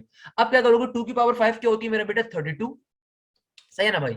आगे क्या हो जाएगा मेरा बेटा, आगे देखो ये 2 की पावर 5 में से एक निकालूंगा तो क्या बचेगा 4, तो 2 की पावर 4, 2 की पावर 4 क्या हो गया मेरे पास, 2 की पावर 4 सिंपल तरीके से 16, 16 इंटू 5, जब 16 को 5 से मल्टीप्लाई करवाएंगे तो भाई क्या बन जाएगा 80 बन जाएगा 80x। और यहाँ पे क्या हो जाएगा 2 की पावर 5 में से 2 गया, 5 में से 2 गया तो ऑब्वियसली 3, 2 की पावर 3 8 यानी कि 8 इंटू 10, तो ऑब्वियसली ये भी 80 बन जाएगा मगर 80 एक्स स्क्वायर हो जाएगा। और यहाँ पे क्या हो जाएगा मेरा बेटा, सिंपल तरीके से 2 की पावर 5 में 3 क्या 2, 2 की पावर 4, 2 की पावर स्क्वायर यानी कि 4, 4 इंटू 10 क्या हो जाएगा, माइनस का 40 एक्स क्यूब हो जाएगा। क्लियर है भाई। आगे क्या हो जाएगा, सिंपल 5 इंटू 5 में 4 के सिंपल 2, 5 टू जार 10 हो जाएगा, तो प्लस का 5 टू जार 10 की एक्स की पावर 4, यहाँ पे सिंपल एक्स की पावर 5। तो मेरा बेटा अभी तक इस क्वेश्चन में कोई मुश्किल काम नहीं करा। अभी तक इस क्वेश्चन में क्या काम करा भाई, इस जो मुझे दो पर्टिकुलर ब्रैकेट्स आपस में मल्टीप्लाई करवा के उनमें से x की पावर 4 का कोफिशिएंट निकालने को कहा हुआ है। भाई इस क्वेश्चन अगर ये क्वेश्चन आपको मुश्किल लग रहा है मेरा बेटा, क्या बचपन से लेकर आज तक कभी दो ब्रैकेट्स को आपने नहीं मल्टीप्लाई करवाया? मेरे ख्याल में ऐसा पॉसिबल नहीं है। आप हमेशा दो ब्रैकेट्स को मल्टीप्लाई करवाते हो ना, तो भाई वही कॉन्सेप्ट है यहाँ पे भी कि आपको x की पावर 4 का कोफिशिएंट निकालना है। अब ये दो ब्रैकेट्स मल्टीप्लाई हो रहे हैं, ये पावर 4 है, एक ब्रैकेट पावर 5 है, तो हमने सिंपल कॉन्सेप्ट का अप्लाई करा। हमने कहा कि देखो जो पहला ब्रैकेट है उसका अलग मैंने बायनोमियल एक्सपेंशन हमेशा निकाल लिया करूंगा। अगर मेरे पास इस तरीके से क्वेश्चन आ रहे होंगे तो क्या करूंगा, जो पहला वाला बायनोमियल एक्सपेंशन आ रहा है उसका मैंने अलग बायनोमियल में थ्योरम अप्लाई कर दिया, तो दूसरा वाला बायनोमियल एक्सपेंशन आ रहा है उसके ऊपर मैंने अलग बायनोमियल थ्योरम अप्लाई कर दिया। मेरे पास अब ये दो फाइनल आंसर्स आ गए। देखो मुझे फाइंड क्या करना है, मुझे फाइंड करना है x की पावर 4। तो x की पावर 4 के लिए अब सॉल्यूशन करेंगे। भाई यहां तक का काम सबको क्लियर होगा, यहां तक का काम सबको क्लियर होगा। ये काम तो आई होप अब तक सबको आ चुका है कि हम क्या कर रहे हैं क्या नहीं कर रहे। अब देखिए हमें फाइंड क्या करना है, हमें फाइंड करना है x की पावर 4। भाई अब हम क्या करेंगे, जब आप ये वाला काम इंपॉर्टेंट काम कर लोगे तब आप जाओगे जो पहले वाले ब्रैकेट का आंसर होगा और दूसरे वाले ब्रैकेट के आंसर के ऊपर आप पहले वाले ब्रैकेट से हर इंडिविजुअल टर्म को पिक करोगे और ये दूसरे वाले ब्रैकेट से मैच करोगे कि आया पहली टर्म को अगर मैं दूसरी टर्म से मल्टीप्लाई करवाऊं तो क्या x की पावर 4 कहीं पे बन सकता है या मिल रहा है, तो कोफिशिएंट को आप ऐड करवा दोगे। मेरी बात दोबारा सुनिएगा, ये $बिलियन की बात है, आज की क्लास की सबसे इंपॉर्टेंट बात है। पूरी क्लास अगर मैंने जो 1.5 घंटे की ली है उसको उसके अंदर इस क्वेश्चन को समझाना मकसद था, क्योंकि क्वेश्चन नस का बेतहाशा बेताज बादशाह क्वेश्चन है बेटा। क्या कह रहा हूं दोबारा सुनो बात को। मैंने कहा जब ये वाला काम कर दोगे, जब ये वाला काम कर दोगे यानी कि इंडिविजुअल ब्रैकेट्स का बायनोमियल एक्सपेंशन फाइंड कर लोगे, उसके बाद क्या काम करोगे कि भाई बारी बारी इन दोनों के जो आंसर्स आए होंगे कंपेयर करवाओगे। यानी कि पहले आंसर में से हर इंडिविजुअल टर्म को उठाओगे और दूसरे आंसर में से मैच करना स्टार्ट करोगे कि आया इनके मल्टीप्लाई होने पे कहीं तुम्हें x की पावर 4 तो नहीं मिल रहा। अगर मिल रहा होगा तो तुम्हारा क्या होगा, वो आंसर में ऐड होगा। फॉर एग्जाम्पल आओ सॉल्व करना स्टार्ट करते हैं कि भाई मेरे पास पहले आंसर में क्या आ रहा है, 1 आ रहा है। अब मैं इस 1 को ऐसे यहां पे किस नंबर से मल्टीप्लाई करवाऊं, मैंने पहली जो मेरे पास ब्रैकेट का बायनोमियल एक्सपेंशन का आंसर आ रहा है, पहले एलिमेंट क्या है 1, तो मैंने उस 1 को सिलेक्ट किया और दूसरे वाले बायनोमियल एक्सपेंशन के आंसर पे जाता हूं और देखता हूं कि भाई इस आंसर में ऐसा कौन सा वेरिएबल या नंबर है जब मैं इसको उस 1 से मल्टीप्लाई करवाऊंगा तो x की पावर 4 देगा। 32 से मल्टीप्लाई करने में क्या x की पावर 4 मिलेगी? नहीं मिलेगी। x से मल्टीप्लाई करने मिलेगी? नहीं मिलेगी। x स्क्वायर से, x क्यूब से नहीं, हाँ इससे मिल जाएगी भाई। अगर मैं 1 को 10 इंटू एक्स की पावर 4 करूं तो क्या मुझे x की पावर 4 मिलेगी? बिल्कुल मिलेगी। इसका मतलब क्या होगा, कोफिशिएंट सिर्फ मल्टीप्लाई करवाने बेटा, तो 1 मल्टीप्लाई बाय 10 हो गया, प्लस का सिंबल। अब पहले वाले आंसर में से दूसरा एलिमेंट उठाऊंगा, क्या आ रहा है 8x। इस 8x को अब मैं दूसरे आंसर में ले जाके सबसे मैच करूंगा कि आया मैं इस 8x को किसी ऐसे नंबर से मल्टीप्लाई कर सकता हूं कि मुझे क्या मिल जाए, x की पावर 4। तो भाई जब मैं इसको मैच करवाने आया 32 से करूंगा तो क्या x की पावर 4 मिलेगा? नहीं मिलेगा। x से करूंगा तो x स्क्वायर बन जाएगा, x स्क्वायर से करूंगा तो x क्यूब बन जाएगा। हाँ x क्यूब से अगर मल्टीप्लाई करवाऊंगा x को तो क्या मिल सकता है, ये मिल जाएगा x की पावर 4। तो भाई ये सिंपल तरीके से इनके कोफिशिएंट्स को क्या करवा देंगे, मल्टीप्लाई और आंसर को ऐड करवा देंगे। तो 8 इंटू क्या हो जाएगा, -40, यानी कि ये x जब x क्यूब से मल्टीप्लाई होगा तो क्या बन जाएगा, x की पावर 4, तो कोफिशिएंट हमारा ऐड हो जाएगा। आगे बढ़ते हैं, आगे क्या हो जाएगा मेरा बेटा, 24x स्क्वायर। इस x स्क्वायर को ऐसे किस नंबर से मल्टीप्लाई करवाऊं कि भाई मेरे पास x की पावर 4 बन जाए? जाहिर सी बात है ये वाला इससे मल्टीप्लाई होगा तो क्या हो जाएगा, 24 इंटू 80। क्या हो जाएगा मेरा बेटा, 24 इंटू 80 हो जाएगा। अगला वाला बढ़िए, आगे क्या हो गया, 32x क्यूब। एक्स क्यूब को किस ऐसे टर्म से मल्टीप्लाई करवाऊं यहां से कि मेरे पास कुछ मल्टीप्लाई हो सकता है? आप बोलेंगे सर एक्स से अगर मल्टीप्लाई करवा दें तो एक्स की पावर 4 बन जाएगा, तो इनके कोफिशिएंट्स को भी आपस में मल्टीप्लाई करवा देंगे। मैं एक बार दोबारा रिपीट कर दूंगा बेटा अगर किसी को मसला हो रहा है, बहुत ही आसान सी बात है। ऑल्दो ये 32 इंटू माइनस का 80 हो गया, फिर क्या हो जाएगा मेरा बेटा, 16x की पावर 4 आ गया। अब x की पावर 4 को ऐसे किस टर्म से मल्टीप्लाई कर पाऊंगी, मेरे पास सिंपल यहाँ पे कुछ हो सकता है, बिल्कुल 32 हो सकता है, यानी कि क्या हो जाएगा, सिंपल 16 इंटू 32 हो जाएगा। लास्ट में इन सबका सम भी लेना है भाई, इन सबका सम भी लेना है, जितना शॉर्ट कर सकते थे इस पर्टिकुलर चीज को हमने कर दिया, इससे ज्यादा इसकी कोई शॉर्ट ट्रिक नहीं है। अब इसका सम तरीके से लोगे ना भाई, 1 इंटू 10 क्या हो जाएगा 10, 8 इंटू नेगेटिव 40, 8 4 32, तो नेगेटिव का क्या हो जाएगा 320, 24 इंटू 0 80, 24 इंटू 80, तो प्लस का sign as it is, zero का zero as it is, 24 into 8, तो 4 8 क्या हो जाएगा आपका 32 का 2 और 3 कैरी, 8 2 16 और 3 पे ऐड करवा दो तो क्या बन जाएगा मेरा बेटा, सिंपल तरीके से तुम्हारे पास आपके पास 8 2 16 एंड देन 3 आप पे करवा दिया ना, 17 18 19, तो क्या बन गया 1920। आगे क्या हो जाएगा, नेगेटिव का, नेगेटिव का सिंबल आ रहा है, नेगेटिव का अगेन जीरो का जीरो एज इट इज, 8 2 16 का 6 और 1 कैरी, 8 3 8 2 16 का 6 और 1 carry, 8 3 24 and 1 25 and then 16 into 32 कर दो तो क्या बन जाएगा, 16 को 32 से करवा दीजिए तो मेरे ख्याल में ये बन रहा होगा 500 एंड देन 512, क्या बन जाएगा आपके पास सिंपल तरीके से 512। इसको फाइनली आपस में इनका सम ले लीजिए तो आपके पास कोई ना कोई पर्टिकुलर आंसर आ जाएगा। मेरे ख्याल में इसका जो आंसर आ रहा होगा आपके पास सिंपल तरीके से 438 आ रहा होगा, ये इस क्वेश्चन का फाइनल आंसर होगा, यानी कि x की पावर 4 का कोफिशिएंट फाइनली ये होगा। तो बेटा ये question billions and billion times important as compare to any other question. दोबारा सुन लीजिए अगर किसी बच्चे को इस क्वेश्चन में कोई मसला है। हो सकता है आप में से कोई बच्चा सोच रहा हो सर ये वाली बातें तो बहुत आसान थी सर, मगर ये वाली चीज समझ में नहीं आई सर, ये वाली चीज मसला कर रही है। दोबारा सुन लीजिए भाई, मैं आपसे कहता हूं कि a प्लस बी को मल्टीप्लाई करवाइए 2 प्लस 4 से या 2 प्लस बी से, चलो कैसे मल्टीप्लाई करवाओगे भाई, सिंपल सी बात है, ये तमाम की तमाम एलिमेंट जाके मल्टीप्लाई होती है ना। तो सेम कॉन्सेप्ट यहां पर है कि भाई आपने पहले वाली टर्म का, आपने पहले वाले ब्रैकेट का, आपने पहले वाले बाइनोमियल एक्सपेंशन का, पहले वाले बाइनोमियल एक्सपेंशन का इंडिविजुअल अपना पहले आंसर निकाल लिया, फिर दूसरे वाले बाइनोमियल एक्सपेंशन का इंडिविजुअल आंसर निकाल लिया। अब फाइंड क्या करना है, अब आपको x की पावर 4 फाइंड करनी है। भाई इसमें पावर 4 है, इसमें पावर 5 है, मेरा बच्चा जाहिर सी बात है, यानी कि ये पहला ब्रैकेट 4 टाइम्स मल्टीप्लाई हो रहा है दूसरे ब्रैकेट से और दूसरा ब्रैकेट 5 टाइम्स मल्टीप्लाई हो रहा है पहले ब्रैकेट से, इसका मतलब ये है। तो अब आपको x की पावर 4 अगर फाइंड करनी है तो भाई डायरेक्टली यहां से सिर्फ ये वाली टर्म सेलेक्ट नहीं करोगे, पूरा ब्रैकेट मल्टीप्लाई हो रहा है तो तमाम टर्म जाके मल्टीप्लाई होती है दूसरी टर्म से, फिर तमाम टर्म दूसरे ब्रैकेट पहले टर्म से मल्टीप्लाई होती हैं। तो भाई कॉन्सेप्ट समझो, क्या कॉन्सेप्ट है, जब आपके पास जब ये क्वेश्चन आएगा पेपर में, बेटा जरूरी नहीं है कि सिर्फ यही क्वेश्चन आए पेपर में, मैं आपको इसका भी होमवर्क क्वेश्चन भी दूंगा इंशाल्लाह, सही है ना। तो कहने का मकसद क्या है कि आपके पास कभी भी दो बाइनोमियल एक्सपेंशन अगर मल्टीप्लाई हो रही हो, आपने सबसे पहला काम ये करना है कि इंडिविजुअल एक्सपेंशंस का आपने बाइनोमियल थ्योरम पे सॉल्व कर लेना है, एक्सपेंड करवा देना है, इंडिविजुअल एक्सपेंशंस को आपने एक्सपेंड करवा देना है। फिर आपने क्या काम करना है, आपके पास जो पहली टर्म का आंसर आ रहा हो आपने बारी बारी उस आंसर को पिक करना है, आंसर को पिक करके आपने दूसरी वाली जो आंसर आ रहा है उससे कंपेयर करवाना है कि भाई लेट सपोज अगर मेरे पास पावर 1 आ रही है तो पावर 1 को मैं यहां पे ऐसे किसी नंबर से मल्टीप्लाई करवा सकता हूं कि x पावर 4 मिल जाए, ऑब्वियसली x पावर 4 से मल्टीप्लाई करवाऊंगा तो मिल जाएगा, तो इनका और इसका कोफिशिएंट क्या हो जाएगा, आपस में मल्टीप्लाई हो जाएगा। फिर साइन प्लस का, आगे बढ़ गए, आगे क्या आ रहा है 8x, अब मैं इस 8x को यहां पे ऐसे किस टर्म से मल्टीप्लाई करवाऊं कि मुझे x पावर 4 मिल रहा हो, क्योंकि पावर 4 का कोफिशिएंट चाहिए, तो भाई जाहिर सी बात है x क्यूब से अगर मल्टीप्लाई करवाऊंगा तो x क्यूब इंटू x क्या हो जाएगा, x की पावर 4 हो जाएगा, यानी कि 8 इंटू 40 को हमने मल्टीप्लाई करवा दिया, एक साथ करवा दिया, माइनस का 40 तो इसलिए नेगेटिव 40 हुआ, फिर प्लस का सिंबल किया, आगे क्या कह रहे हैं 24x स्क्वायर, सही है भाई, यानी कि अब मैं एक्स स्क्वायर को ऐसी किस टर्म से मल्टीप्लाई करवाऊं कि मेरे पास एक्स पावर 4 आ जाए, तो x square into x square क्या हो जाएगा 24 इंटू 80 हो जाएगा। फिर आगे क्या हो जाएगा मेरे बेटा 32 into x cube, x cube को ऐसी किस टर्म से मल्टीप्लाई करवाऊंगा एक्स पावर 4 है, तो ऑब्वियसली जब एक्स क्यूब को मैं एक्स से मल्टीप्लाई करवाऊंगा तो क्या आ जाएगा मेरे पास, सिंपल तरीके एक्स पावर 4 आ रही होगी, यानी कि हमारे पास क्या आ जाएगा, तो इनके कोफिशिएंट को हम आपस में मल्टीप्लाई करवा देंगे एंड इट गोज ऑन। हो सकता है आप में से बच्चे ने सोचा सर एक्स की पावर 5 से मल्टीप्लाई नहीं करवाया, नहीं मेरा बेटा नहीं मल्टीप्लाई करवाया, क्योंकि हमें कहां जाना था, हमें एक्स की पावर 4 तक खाली जाना था, तो एक्स की पावर 5 हमारे किसी काम की नहीं थी। तो इस तरीके से हम तमाम की तमाम एलिमेंट्स को आखिर में क्या करवा देंगे, ऐड करवा देंगे, ऐड करवाने फाइनली में आंसर मिल जाएगा। तो बेटा ये वो क्वेश्चन है जो बेतहाशा इंपॉर्टेंट है, बेतहाशा इंपॉर्टेंट है। मैंने अपनी तरफ से पूरी कोशिश करी कि आपको एक क्वेश्चन अच्छे तरीके से प्रेजेंट कर सकूं। आई होप आपको ये क्वेश्चन क्लियर होगा। कमेंट सेक्शन में बेटा लाजमी बताएं कि आपको क्या क्वेश्चन क्लियर है क्या नहीं क्लियर है। जज़ाकल्लाह। इस आज की क्लास के लास्ट क्वेश्चन के ऊपर जा रहे हैं, वो क्वेश्चन आपको होमवर्क के तौर पे दे रहा हूं, बिल्कुल सेम इसी पैटर्न का क्वेश्चन है और आप उस क्वेश्चन को घर पे बैठ के सॉल्व करेंगे। क्लियर है मेरा बेटा?